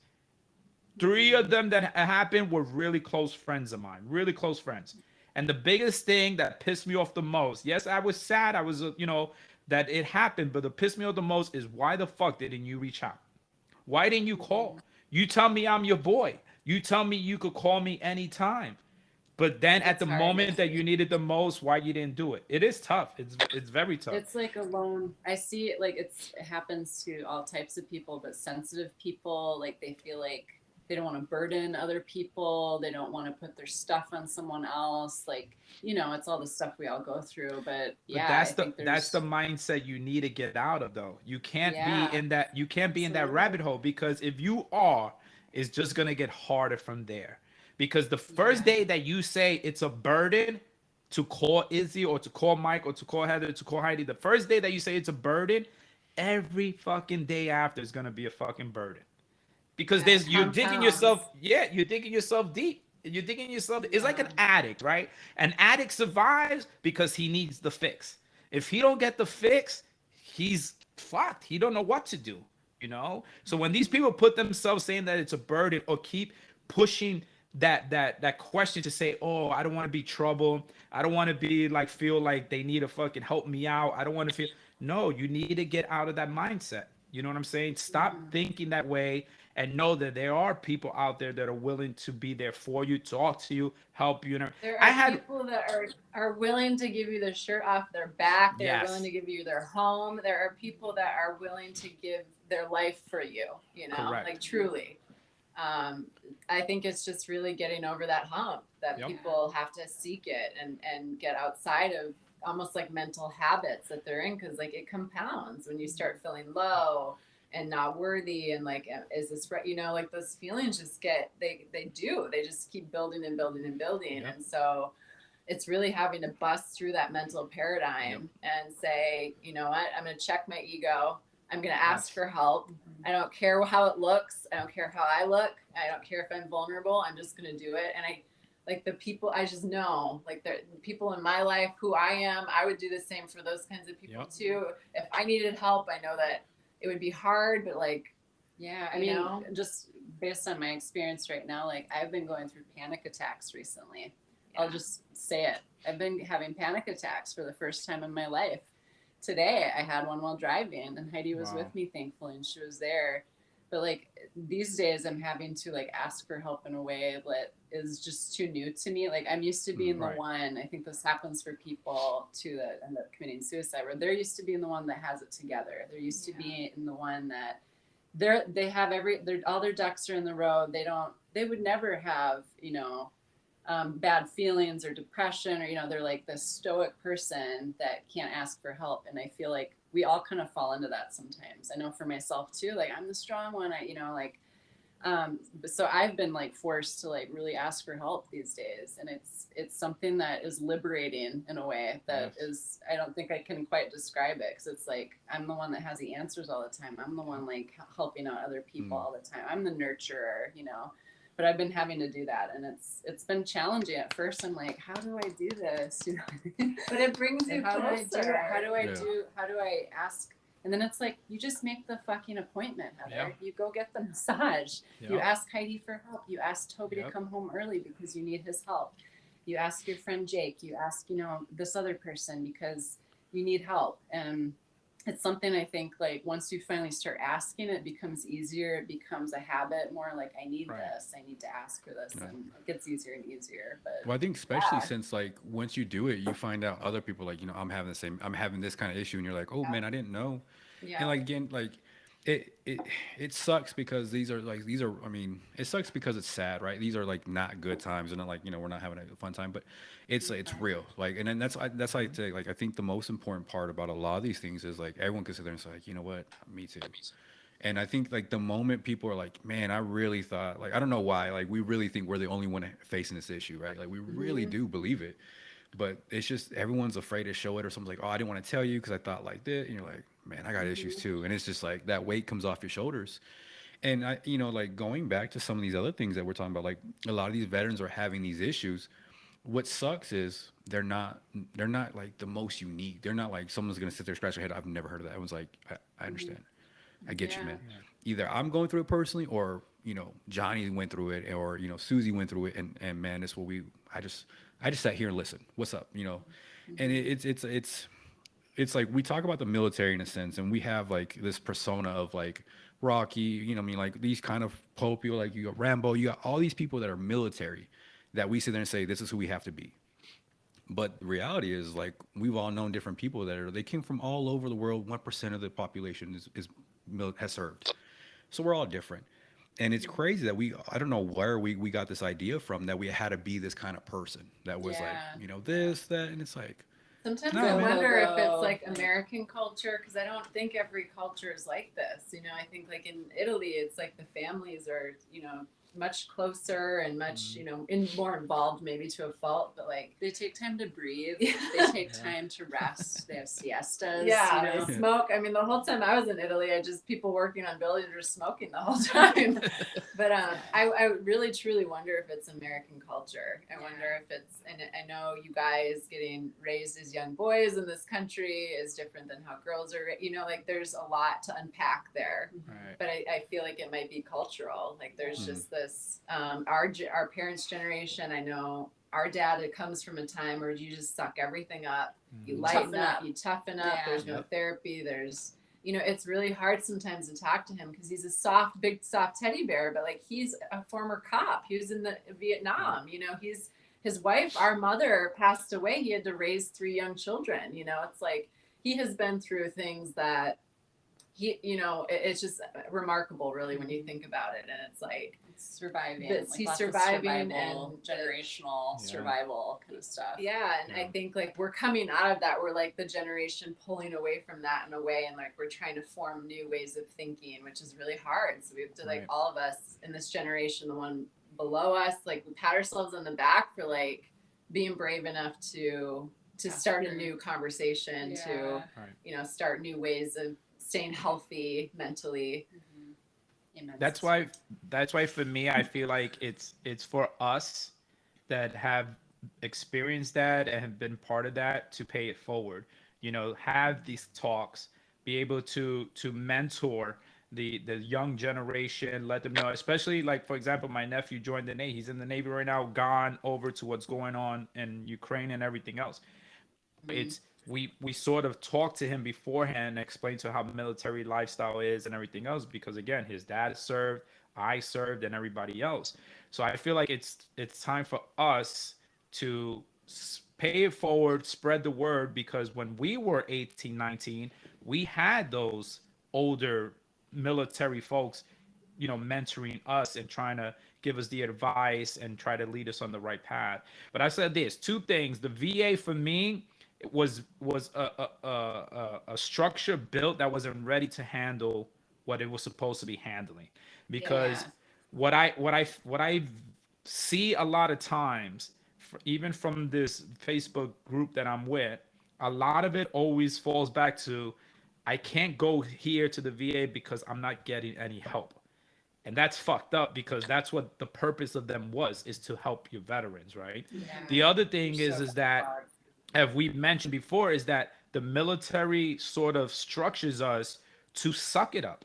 One of the biggest phrases I used to hear, and I think they made fucking t-shirts out of it, is embrace the suck, right? Because when suck hits, it's not meant for you to sit there and be like, complain, fucking pity party, do like, oh, this is bullshit. No, it's for you to fucking suck it up, do what you need to do, and keep pressing forward. And because of that, you tell people basically, don't go to mental health because that's a big no-no. It looks bad, especially if you're a deployable person. Guess what happens to your deployment? It goes to somebody else because now you want to cry to mental health. So guess what? We're going to fucking code you and we're going to take your deployment away from you, right? It takes away from you being able to tell your doctor during your fucking health assessments, hey, I got a problem. I feel like I have a problem, or this is bothering me, or that is bothering me. It prevents you from wanting to go see the chaplain because you don't want to look like a pussy and everybody else, because everybody's telling you you have to embrace the suck. That's unfortunately that's the toxic military. cycle. Yeah. Yes, it's the military structure. It hardens you to be that fucking robot. So when you get out and you transition out, you're still the Terminator. You don't know how to fucking function left or right because one, who's your resource when you're a civilian now? The VA. But your fucking image of the VA is so black that you don't even want to look at them. You don't even want to go to them because of all the bad shit that's been said about them. Two, you suck it up because that's what you were built to do. You don't say nothing to nobody. You don't speak nothing to nobody. You don't mention a word. You just play along that you're Mr. Happy-Go-Lucky until shit hits the fan and you really need fucking help and you don't know what to do. So you take your own action into your own hands, and that's when shit is really drastic. You know, it's a form I feel of abuse in a way that the military doesn't realize it's doing. Like any bad abuser, it's like you're abusing your people, you're not encouraging them to seek help. And in fact, I think it makes it way worse, obviously, when you're encouraging them not to go to therapy. So it's like you have to, somehow the military has to break that cycle of abusive behavior to its own people and look at them not necessarily as a resource, like Mike was saying, but as a person. absolutely. Not just, government property. And I think that's one of the biggest things. I feel like if I had a ton of money someday, I would want to put it into veteran services. Like just put it into something. Let's go boycott. Like, let's go on strike. yeah. Let's make some signs and go fucking boycott. Yeah. Well, I don't know. I feel like it's stuff that's so desperately needed that the government is putting their money into. And it's like, why are all these homeless veterans? There's homeless veterans in LA. Like, it's terrible. It's all over the place, Like there's so many resources that they need that they don't have. It's like, where is that money? Where is it coming from? There are organizations out there helping, and that's great, but it has to be on such a bigger level. That's why I resort to Four Roses. That's why I resort to Four Roses. That's it. Restructuring the military too. Yeah, how do you restructure an entity like the military? How do you do it? I worked from for the the ground VA. up instead of from the top down? Yeah, I worked for the VA. I did IT. And we actually got a comment in. Someone's asking if we've seen difference in benefits using different administrations. And so I worked for the VA for like 8 months to a year. And one thing that working there really helped me understand why it's the way it is. So I was doing IT for them, and it just reminds me that it's such a big organization that the left and the right hand don't talk to each other. They're not connected. There's so much things that are going on, and I hate to say this, but a doctor runs the entire VA. And I'm not saying a doctor doesn't know, but what I'm saying is these things are beyond medical. Sometimes it's logistics. Sometimes it's just even going to the local one here, they opened up a new VA. They didn't even buy the land. They're actually renting that land off from another, from someone else. So the government doesn't even own. There's so many different components that it's just not just a hospital anymore. And I think I read an article. I think we're $800 billion. We are. I hate to say this, but we are a burden to them in a sense, because there's so much more money that goes into us. I got disability. They're paying for me until the rest of my life. If I keep healthy, the only way that they get to stop is, not really if I die early. That's the only way they save money on me. But if I live beyond, I did, 9 years. If I make more money 9 years beyond that, in that kind of world, they lost money. And so I think when you have the VA, like you said, I've met some of the nicest people. They really care, but also too, they don't pay that much. That's one of the reasons why I left, because they don't pay for shit. They don't pay their government, and a lot of nurses would actually work at the VA because it was kind of it's chill time to retirement, because I got 8-hour schedule. I have everything's more easier going to the VA. And so I think that's kind of the hard part with a lot of things with the VA is how many of us are getting out alive? And to the sense of anybody who, if you went overseas, if you went to Iraq and Afghanistan, or you going anywhere in a combat or any of those things, you're not coming back the same. You're done. The idea is you can do 4 years and get a retirement check because of the VA, because you got disability, because you're just not here no more. You're not the same. I don't know really what the VA can do to be better in a sense. You know what I mean? It's rough. It's a really tough one because it's so big. And you know what I mean? You go to California, which we are, do y'all go to the VA? Do y'all have a different experience? I haven't been there yet. I need to go. I went when I first got out here and I didn't have health insurance, but the minute I got health insurance, I went to UCLA. But that's only because I felt a little bit ran around, It takes for. I went in St. Louis. She's like, I'm going to UCLA. Fuck the VA. I'm going to UCLA. The big doctors. The one in St. Louis was so broken. I remember that. It was terrible. But the problem the VA has is like they're fixing the problems that should be fixed at a much more base level. Like they're Right. putting band-aids on a wound that's bleeding. You know what I mean? Yeah, Like yeah. the problem isn't with the VA, it's with It's how it's structured. Yeah, it's how the people are Yes. coming to the VA because of the problems the military has created. So if the military could figure out better mental health, better well-being, you know, there's like a dream I have, because I don't know if you guys know this, but I'm certified in hypnosis. And so I do hypnosis like privately for people with sessions, and I do it for groups and stuff. But like I have this dream of like doing it for veterans and like going to the VA and being like that spiritual, you know, like I'm here to do hypnosis on everyone, Yeah. you know. But it's like at least it's like a resource to like help people feel Right. better about Yeah. their own internal world, you know. Just even things like that I'm like, oh, it would be such a better world if like the military could incorporate holistic healing in some way, Right. or spiritual healing for people. Yeah. But that's just my Anything, own horse yeah. I ride. Well, like when I went to the VA, so like I got out of the military and I went to the VA, and so this is like how the whole mental health journey started for me. So I go into my first meeting with the VA, right? Like, hey, welcome to Las Vegas VA. I went to Vegas for a year, and so I'm meeting them, and then the lady's talking to me, and she's like, "How are you gonna pay your bills?" I'm like, kind of like she started asking me questions. I'm like, I don't know, man. I think I started tearing up, and she was like, she took me right over mental health. She's like, all right, let's go. And we went over there. I saw somebody, and I walked out with a fucking bag of pills. Like it's the first thing they gave me, stuff for inflammatory. I got beat up body like everyone else. Ambient because I wasn't sleeping, depression pills, and I walked out of there, and it's like here's our way of fixing you in a sense of doing those. And Yeah. I was like, and going back to what you're talking about, the holistic way, like I personally, when I went back to Japan, I was on my own. So I started reading books by Osho. I started reading books about like, kind of getting myself, my healing my spiritual side, right? Like my soul needed to be healed, and still working on it and stuff like that. But there's something to it saying there, like, okay, we've tried pills. Maybe we can keep trying them, but like what you're saying though, hey man, like, does it work? I don't know, but we have 22 a day.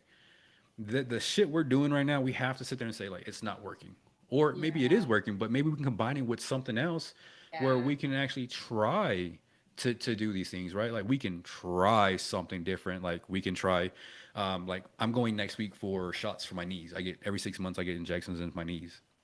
That's great, but also like I can't get cryotherapy, or I can't get or marijuana for anxiety issues, or some of those things. I'm having to take CBD. It's getting to a point where it's just it's just too much of a big organization. And when I think about the military changing, I don't know if it could change, and I don't know if it'd be effective as it is, because in a sense, like the kudos to the military is like they take anybody off the street and they can basically find you a job that you're going to excel at. I don't know how they do it.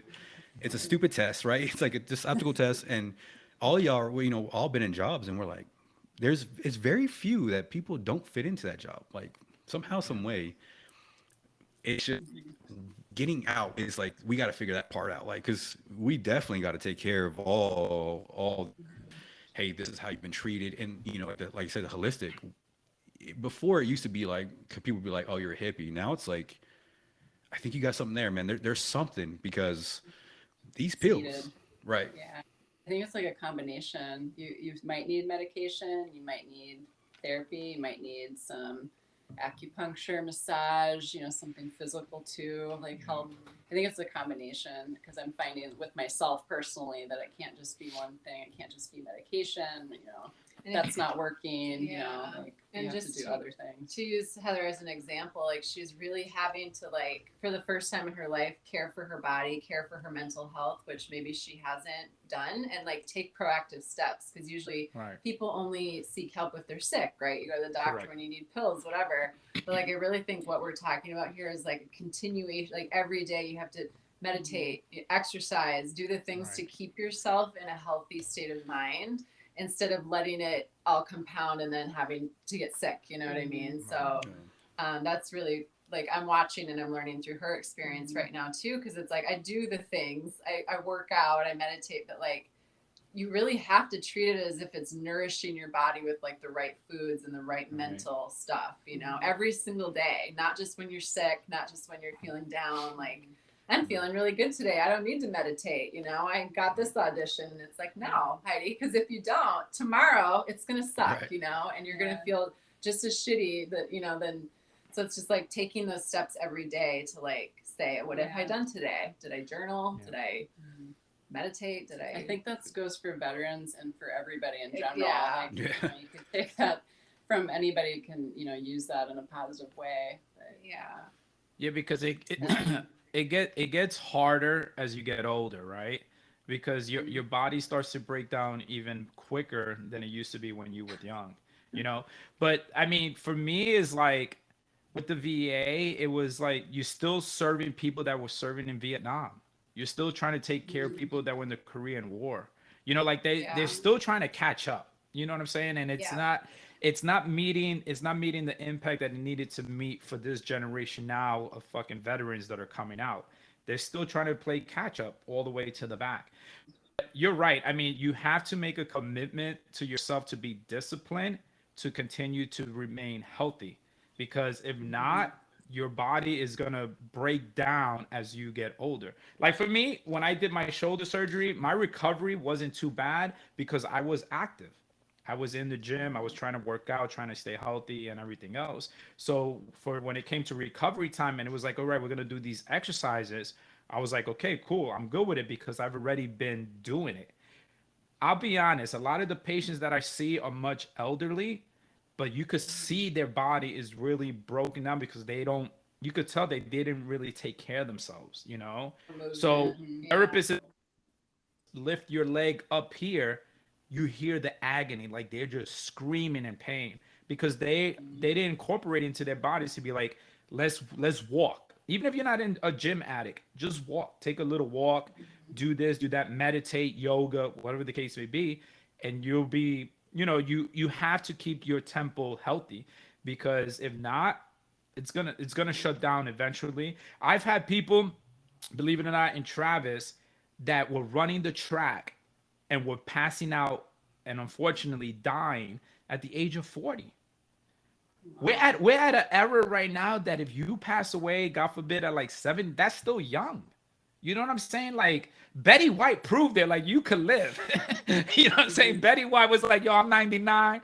You know, if the Lord takes me, let the Lord take me. But yo, I'm 99." You know what I'm saying? People are passing out at 40 back in the past years.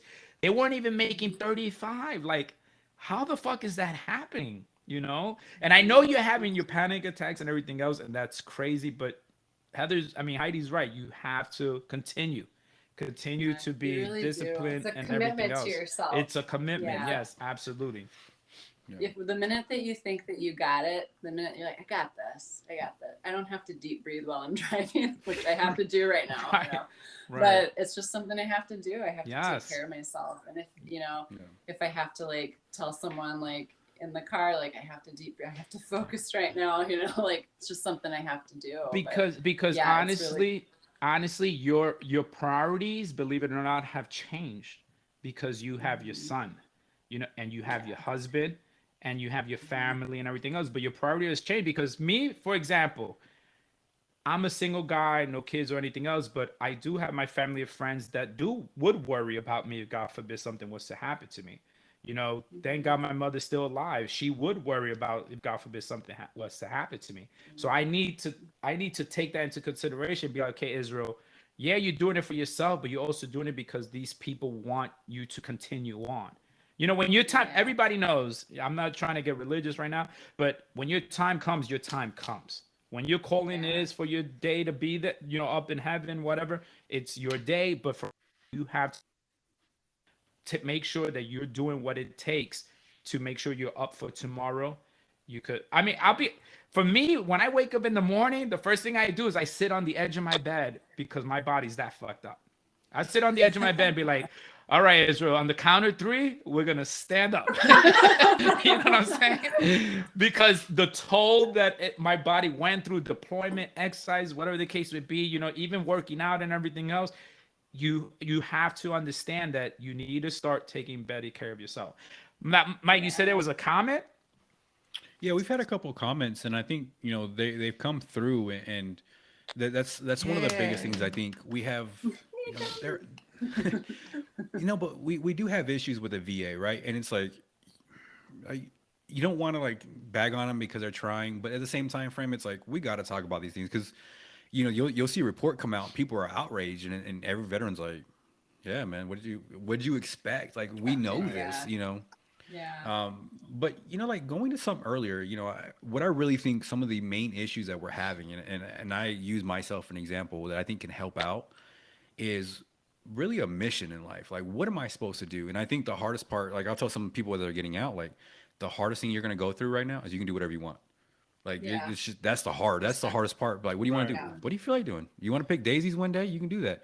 If you want to go pick up trash, you can literally do whatever the fuck you want. But I think the problem is, honestly, is we're meant to serve. Like, we're servants in a sense because we served our country. We served, the airmen. If you were an NCO, even if you were an airman, you still served something in some form or way. You got into that way, and I truly believe that's the way forward for a lot of us veterans is helping others. It doesn't have to be just veterans. It could be like whatever you want it to be. Like, you know what, I'm going through this and I want to make sure no one else goes through it, or it's a little bit easier. And I really do believe that's what we got going on. And like for me, what's really helped me go forward like I said, I've gone drinking problems to putting a gun to my head to, riding a motorcycle, putting my head down and saying, fuck it. Like, let's just, what happens today, let's hope. Right. To go that to now, it's like, that's not there no more. But also it's like, well, what's your mission? Man, I want to like bring all this stuff to light for veterans, right? Like I do real estate. I only deal with veterans. You know what I mean? Do I make a lot of money from? No, but I deal with like it's on my terms now. I got to do whatever I want to do. And I think that's really what helps people out, right? Like it's just we feel better. We feel better helping people. Like, I've told Izzy like he's changed since we first started doing the podcast to kind of now like, yeah, you've changed. Your hair's shorter. You don't look like he looked bad. Like it was. Damn. It was getting, seriously. Like he'd come out like you see his hair and you're just like, man, we're gonna have to have a talk, man. Like Because I don't give a fuck. it's bad. It's like that I'm Robin Williams retired, from like Jumanji. Mitches. I'm retired. You do you, Izzy. You do you. But what's funny though is like a lot of veterans will go the same route that Izzy did, right? And every time you see him, you're like, Jesus, dude, what happened to you, man? Like, are you okay? Well, you need a hug right now because the veterans and going homeless, like that vibe really fast of like just the beard growing out and the hair. It's like it's one of those ones and it changes people. But like and that's what I think is lovable about all this stuff. We can all have these moments that are serious. We can all have a joke and have a good time, and we can sit there and say the conversation doesn't need to stay at this.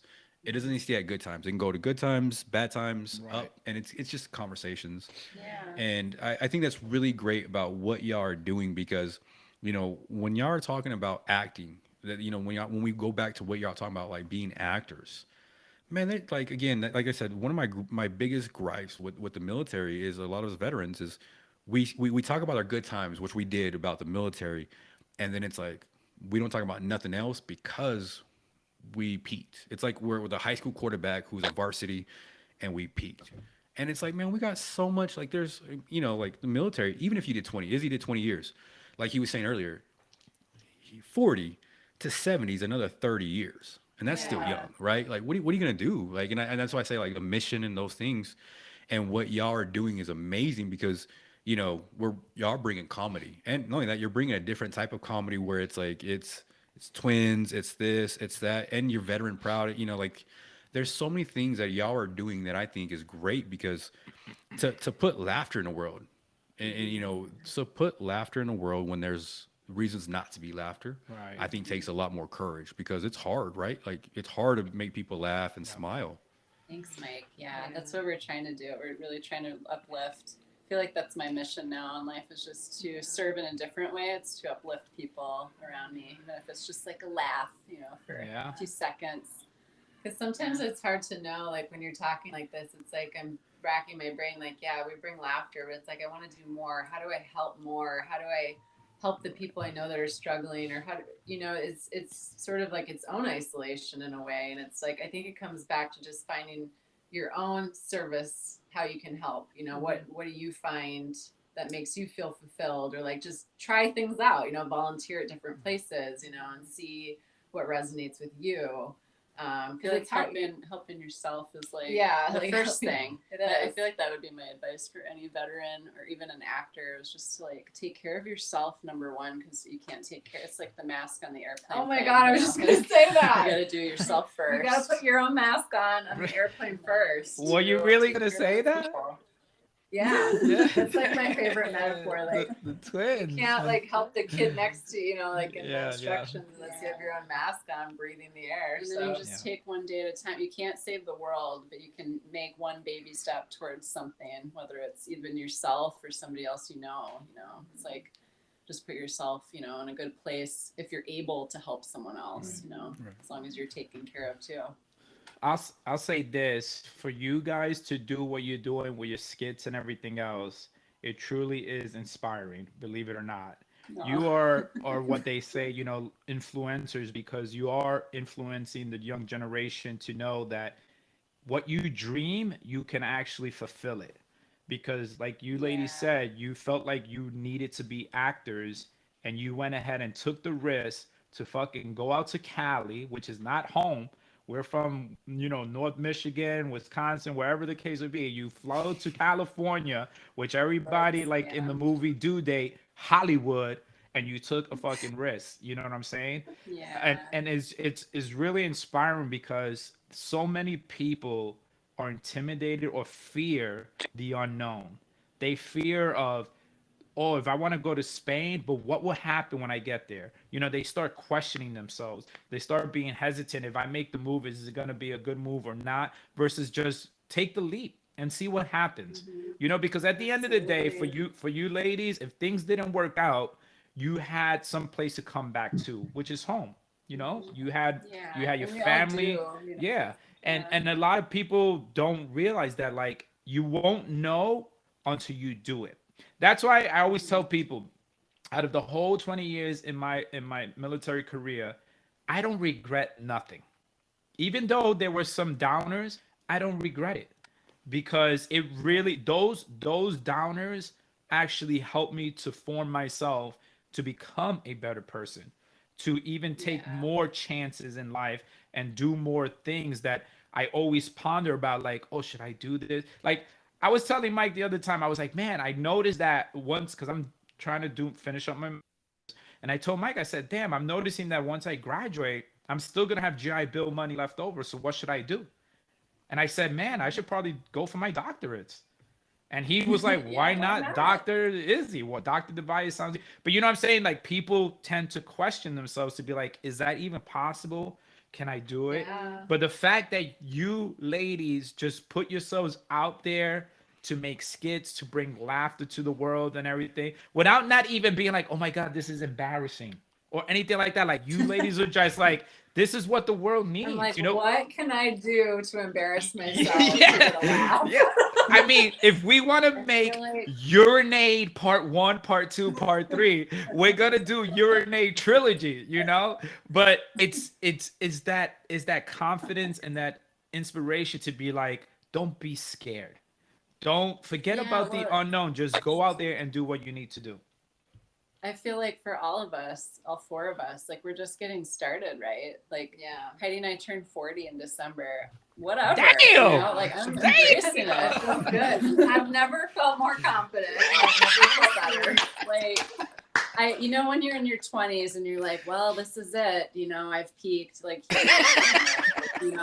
I'm 25. I guess I can't have an acting career. I can't do these other Right. things because of my age. It's just such BS. And I Right. think I feel like now more than ever, it's like a great time to start new stuff and Hell get into yeah. stuff that you Get haven't that done master's before, degree. You gotta like, start Yep. that other business. Do the just apparel. getting Like, started. Yep. fuck you know? yeah. I think Look, Betty White even said that. Like, I always- Betty White was like, I "Get always say that age is just a number. As long as you're young in the mind and in the soul, you'll be young forever. You know what I'm saying? And the He one said it thing about that women though, like first. That's what was first. It was about women. It wasn't about motivational. or anything. That it shit is first. motivating. The funny thing is, I forgot who was it that told me when I was saying, man, I'm gonna go back to school. The one thing they told me, and it's true to this day, it's never too late, right? No matter if you could be fucking 80. When I went to my niece's college graduation, there were graduates that were getting their bachelor's at 70 years old. And I was like, fuck. You know what I'm saying? Like, but again, We all judge it, don't we? Yeah, don't judge. Us youngsters judge it all the time. Yeah, all the time. But I'm like, it's never, it's never too late. It's never too late to go after what you are passionate about, what you want to do, and everything else. It's never too late. Vote for me in 2024. I'll be running for presidency. I'll be voting for you. God save us. Like what's funny though, like honestly, like like y'all talk about making people laugh, like, and I think that's what people like. 'Cause, the first thing people ask is like, who should I help? What should I do? What should I? It's like, man, I think we all have gifts. I think we all have, and I'm not a very religious person at all, but I do believe we all have a gift. There's some people, you meet them, y'all are just naturally funny and naturally on camera, you're on, like just naturally, right? Awesome. That's y'all's gift. And so to put y'all in front of the camera. Hard. Thank you, Mike. Yeah. Well, I mean, like I said, it's natural, right? So when it's your gift, it's like it's natural. It's it's like what Steve Harvey says. You do with the like easiest to do with, like, you do well with least amount of effort, that type of thing. And I think that when people are sitting there saying like, how do I help? What do I do? It's like, well, what are you good at doing? What can you just do naturally? And just lean all the fuck in, like just go all into it, like what y'all have done with acting. And it's like y'all never talked about money. Y'all have never talked about being famous. Y'all talked about the complete opposite. And so I think that's the key, what people need to look at when they're talking about what do I do? How do I change this world? It's like, don't worry about changing the world. Right. Yeah. It's just like help someone else with what you're good at doing. Right. If you can talk. Yeah. If you can, go ahead. Yeah, like even on a bigger perspective, we're all souls having a human experience here, right? What are we going to do like during this time? Like, it's not necessarily a religious outlook, but like you have this certain time on earth, and like what are you going to do with that time, and how are you going to contribute to humanity? Like, this feels very Miss America, but you get what I'm saying. Like, it doesn't have to be like reactionary. Yeah, it can be like make a choice. Yeah, and like right. You don't want to leave this planet just watching TV your whole life. Like, how do you want to contribute? Like Mike is saying, yeah. But this is, like I said, it's great. And also, go ahead, Izzy. No, I was gonna say is that this is the beauty of when you're able to do platforms like this, like a podcast, because you get to sort of have those revelations when you're talking amongst each other and bring about things that many people don't want to talk about. You know what I'm saying? So it's very opening. It's an eye opener when you hear about, we're not celebrities, we're not rich people, we're just as the same as everybody else that's living in the United States, and we're identifying that there are real problems that do exist amongst all of us. You know what I'm saying? So it's great that we're able to do this, and I'm glad that people are commenting, that I'm glad that we're able to expose it. And even to those that view our YouTube channels, the videos and everything else, for them to see this, because it really does open up that mindset to, damn, these are for veterans and they have issues. Because a lot of time is like when you go in the military, it's a whole different world. It really is. But at the same token, it's like people don't realize that you're still dealing with the same problems as if you didn't join the military. Exactly. Us and the civilians are going through the same shit all the time. You have bills to pay, we have bills to pay. You have fucking issues with your boss, we have issues with our boss. You know what I'm saying? So it's really great that we do this. I'm glad Mike put me on this, and I'm glad that you ladies agreed to be on it, because it's like it needs more of this. It needs to have more discussions, because what we watch on TV, it's always things that cover up shit. You know what I'm saying? Like, they don't want to expose. It doesn't want to expose the real dilemmas that are happening. And I mean, that's one of the reasons why I don't watch the news, because there's a lot of negativity. But at the same token, you need to be witnessing of that, because it's relevant. It's an everyday reality. Real people. Yes, real people issues, going through real stuff. Yeah, and that's why I'm great that we got to sit here and do this, because I'll be honest, at the beginning, I was like, let's do the talent reading. Let's talk about your acting careers and everything else. And then, of course, Mike turned into a Lifetime channel. And so now we're here. But this is what needed to happen, because we all can relate, because we're all veterans. You know, this is true stories that we're expressing. This ain't shit we're making up. This is not a script. This is not a director telling us what to do. This, as a movie, is real life. This The is meat and the potatoes of meat life. and This is- potatoes of it yeah. all. It really is. This is where we're all going. Yeah, I Absolutely. thank you guys for doing this podcast. Yeah. Thank you for having. I mean, like, thank you truly, and let us know how we can help going forward with Yes. your podcast, or you know, in anything else that comes up with ideas. I 'Cause it's truly like, feel honored that you guys asked us to be a part of this Yeah. because it's very special, Mike and Izzy, and I'm glad that you're showcasing veterans in this in all different ways. Like there's stuff that they're doing outside the military and the stuff they've been through. Like this is important. yeah. But important I work. wanted to bring you girls on, honestly, 100, was because you guys are truly inspiration for those, like I said, that if you want to follow your dreams, you can. You know what I'm saying? You guys came from being in the military, knowing what military life is, to being sort of civilians, and then all of a sudden taking the risk to go out and doing what you're doing now, even dealing with personal issues, you know, with your panic attacks and stuff, but you're still making a commitment to pursue your dreams and continue to Yeah. follow it. You know what I'm saying? You want to And you that- want to reach your yeah. goals. And that's why I told Mike, like, I'll be honest. Me and Mike, when we started this, and I think I mentioned this before on our last episode, it was just more for me and him to just be on about it that's and everything else. And then slowly we were like, let's integrate putting people on and everything else. And of course, our mindset is like, let's put on veterans and let them share their narrative, share your stories, because it is very uplifting. Because a lot of the times when people think that, oh, you're a veteran, unfortunately, is a stigma of homelessness, it's a stigma of PTSD, is a stigma of, damn, you don't know what the fuck you're doing with yourself. Like, what are you going to do with your life? Those stigmas stick with us because they think that once we get out of the military, we don't know anything else. At moments, it could be that way, but it's great that we're showing you guys and you and the other guests to show them that there's more to life than just the military, and it's proof. You guys are living proof of that because you are and even- reaching your dreams and your goals to do what you're gonna do. Yeah. And even with having panic attacks, for example, you can still be pursuing your dreams. You can be an imperfect person. You're and still have you're gonna have past, issues no you matter know? what. You're always gonna be working on yourself, especially if you're a Absolutely. veteran. Always gonna be working on yourself. So just don't be afraid to like take that risk and follow where your heart is. You know. I And sounded it's the like same Martin for us, Luther too. King for a little bit. I I had a dream. I had a dream. Wait, Mike, I'm sorry. Wait, Mike, with the comments, questions? Oh, they're just mainly different things. I've been interacting with some of them. And when I talk, I We kinda don't want to bring up deny those the things I highlight. comments of us answering the questions. No, but like, you That's know, great. a lot of these comments are coming up about what we're talking about. And that, like I Good. said, the best part about it, everything's real. There's nothing, like, again, there's nothing scripted. There's nothing saying, you know what, like, let me manipulate the conversation so we do this, right? There's nothing, and, you know, like, kind of going back to what he's saying, like, we do have a stigma, but there's also a positive stigma. Like, I've gone, you know, I've competed against our civilian counterparts. And to my opinion, we beat them every time. That you cannot compete. You cannot compete with me when at the age of 22 I was dealing with leadership. Like you're just not going to compete at that level. You know what I mean? Do I have other issues you may not have? Right? Of course.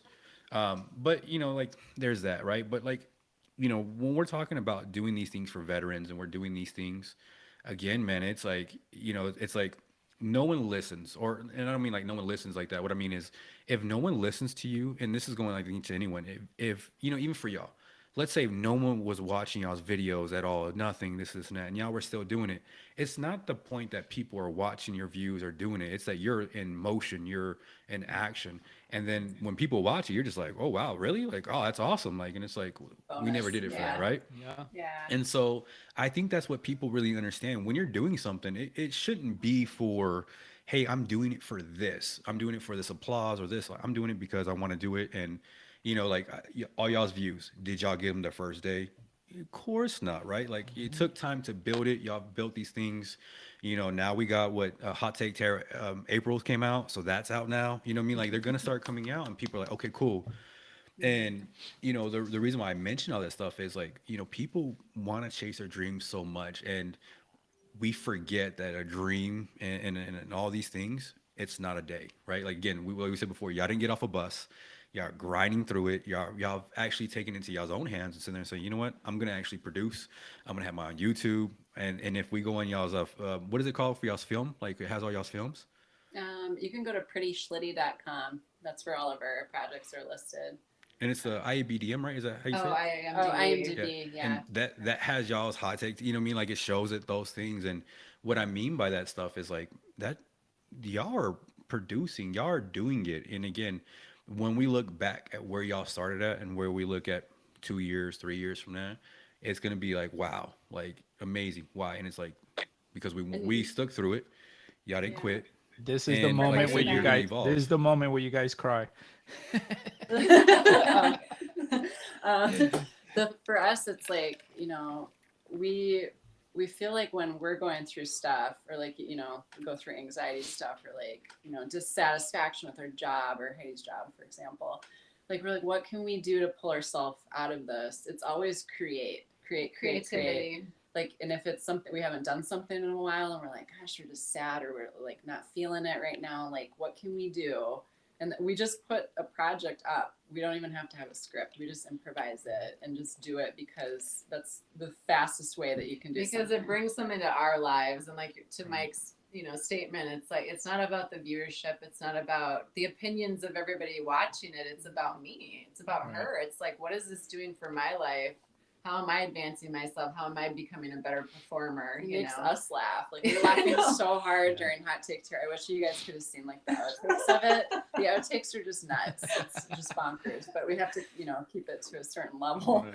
But like it's just we laughed so much during it, and it's just I feel like it's therapy. It's a level of joy that like it just rises your vibration up. It takes you out of that funk. It makes you feel better about yourself, the world. Like Ukraine is happening. Shit is happening, every day. But it's like I can't drink anymore. I just do improv with my sister on camera. So. That's bad. That's terrible. That's terrible.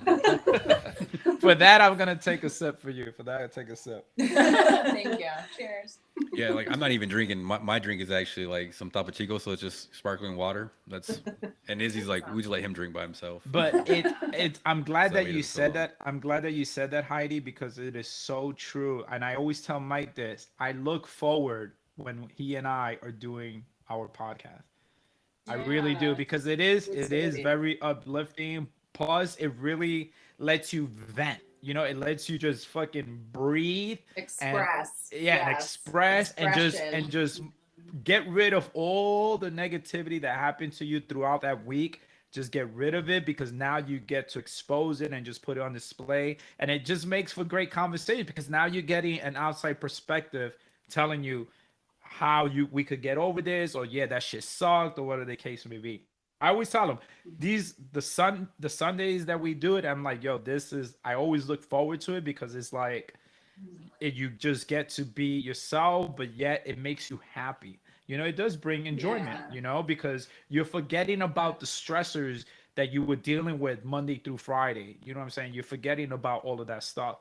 And then you come on and you just get to vent and just fucking lay it all out there and laugh, tell jokes, tell stories, whatever the case would be, and just be normal. Not having to focus about homework, not having to focus about that paper needs to be done, not having to focus about, what I got to do today. Is just, you're like in that tranquility, like you're just in your own little space. You're in the flow. Yes, nobody could bother you, nobody could enter your bubble. You're just there doing what you need to do. But it's all, continue. I'm glad you started Hot Take Tyrants again. I'm glad that you guys brought it back, because it's been a while, but I'm glad you guys brought it back. We just took a month off. It felt like forever. But continue to do the skits. I'll be honest, because when I look at those YouTube, it'd be like 5 years ago or something like that. I'm like, how long ago was Urinate? Honestly. Oh my God. It was like 2016. Okay, that's what I'm saying. So I'm looking at that stuff and I'm like, okay, let's bring it back, because I told you, like I said before we came on, Heather, I was dying. Your name to me was the funniest shit ever. It needs to be on SNL. Fuck He's our SNL. audience. It should be one of those You're our skits on there demographic. because it's Thank it's you, Izzy. hilarious, man. It is, and Yeah. that's why I want you guys to continue that, continue to bring the laughter and everything else, the enjoyment that it brings to you ladies. Just continue to put it out there. It doesn't matter, like we were saying, if you don't get the viewership, who cares? If you don't get feedback, who cares? You know, just do it because you girls love to do it, if you're passionate about it, and plus it helps with your craft of acting and everything else. So continue to Helps do it. being comfortable on camera. Yes. And I'll piggyback off of that. You guys keep this podcast going. It's Yeah. evolving. You know, Thank like you. let Thank us know. How we're gonna be. Obviously following and watching as it evolves too. But let Yeah. us know how we can help. I feel like this could be really big. Yeah. Not just the podcast itself, but like the movement within it could be very Right. big. So, Right. yeah, keep it Doing going, you great guys. work. This is awesome. Great Appreciate work. it. Yeah, my overall mission and my overall goal is one thing I want to do, and I don't have the money for it yet, but so I'm trying to work on the small steps. But I really want to do is if someone's a veteran, and I really again just want to deal with veterans. I don't want to deal with anyone else, and nothing wrong with anyone else, but just I want to help my people first. But my goal, my vision is there's somebody who's like, hey, I want to start a business. I want to be a gardener. I love to have been doing it since I was a little kid or whatever. I want to do this. My goal is to sit there and say, you know what? I have the systems and processes for creating all these companies because that's the goal. And okay, cool. Come on board. You will get funding. You will get all these things. You'll be part of this organization. Go here. We'll make money. We'll do this and that. If you want to leave your own, you're cool. If not, all we ask is that you do the same for everyone else. Just like, kind of help others. And that's my goal. And even with this one, we're coming to this podcast, man, it's like helping people out is what we're doing. Helping, and then, like I said, Izzy has grown to a sense of like we're just talking to like we're looking at this like, man, this could be something else. And I've told him too, like, dude, like, hey man, if you want to be a PhD, dude, go for it, man. I think it's possible. But also, like, Absolutely. you may not even, also you may not even return to the job wanna force be an because I think you have OBGYN. to be on TV. Yeah, you told us that the first time, Izzy. We got it, all right? I'm just saying, I've if seen somebody's gonna PhD. question why I want to get my doctorate in, that's what it is. Yeah, I could see it. Yeah, I could could totally too. see it. So, hey, Izzy, we got a comment real quick asking, what are you going to college for now? So now for my master's, I'm going for Homeland Security. And I only did that because I got my bachelor's in emergency management.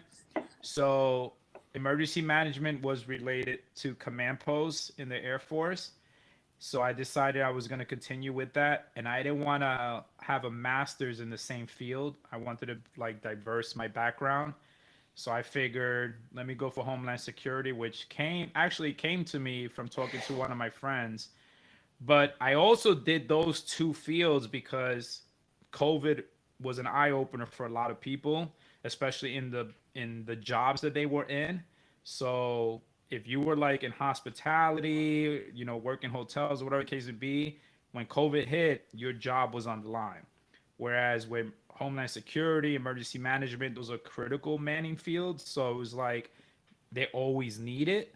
So I figured, God forbid, if another pandemic happened, why not be in a field that I know I'm going to continue to work in? So that's what I am doing. You're going to be running the CIA soon, so. Pretty Very much exciting. Secretary of Defense. Secretary of Defense. Yeah.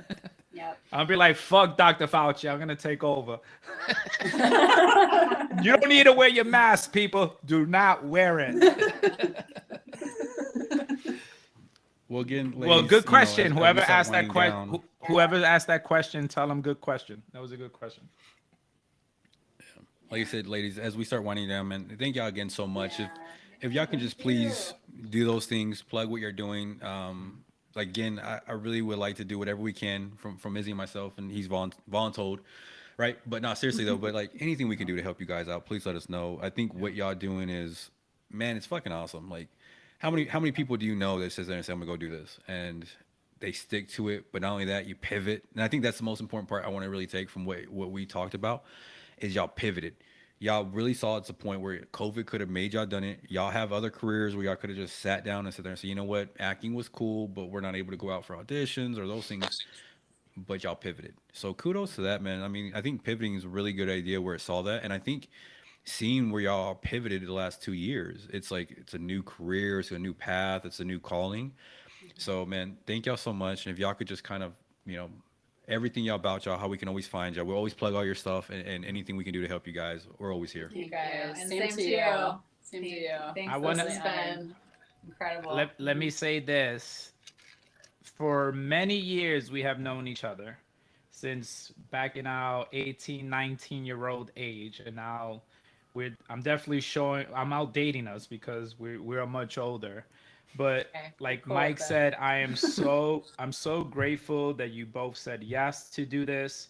I know you have other lives, you have other things going on and everything else, but I'm glad you took the time to join us. I mean, we're not a big scale podcast and everything else, but the fact that you came on to support us, even though we're friends and everything else, but just to show that love for us and the support for our podcast and everything is really remarkable. And like I said, continue to inspire because that's what you ladies are. You're inspiring the young generation to follow their dreams and do what they need to do. I would say you guys are my favorite twins, but then my brothers who are twins will be mad at me. So I can't really. I say you're one of my favorite twins, but I got nothing but love for you ladies. I really do. I'm so grateful that and blessed that we have kept in touch, that we have remained as friends. No, there had little obstacles that we overcame when we were at Travis and everything else, but I'm glad that we continue to be the friends that we are. I appreciate you guys showing me love when I went to Madison for New Year's. I appreciate you guys just opening up your doors to me and everything else. And I'm glad that you got to meet Mike and make him, you know, as a friend as well and grow a friendship with him. But like you said, anything that we can do to promote your stuff. I think Heather, we're following each other on IG and everything. So whatever we can do to throw your influence out there, your skits and everything, by all means let us know. And I'm grateful for you guys even sharing that you were gonna be on the live session, sharing that you guys did a episode with us, and just sharing all that stuff. Just it's a beautiful thing when we all could get together and just express love for one another, even though we're many miles apart. You know what I'm saying? And we don't talk on a regular basis, like we don't see each other every day like other people do, but to still come back and just be like, we're good, like No it's time. all love. Yeah, You know no what I'm time saying? has It's all gone love. by. Yeah. Yeah. But I Thank you appreciate it. both. Thank you so much, ladies. Thank I appreciate you. it so much. Thank you. Love you guys. We're honored.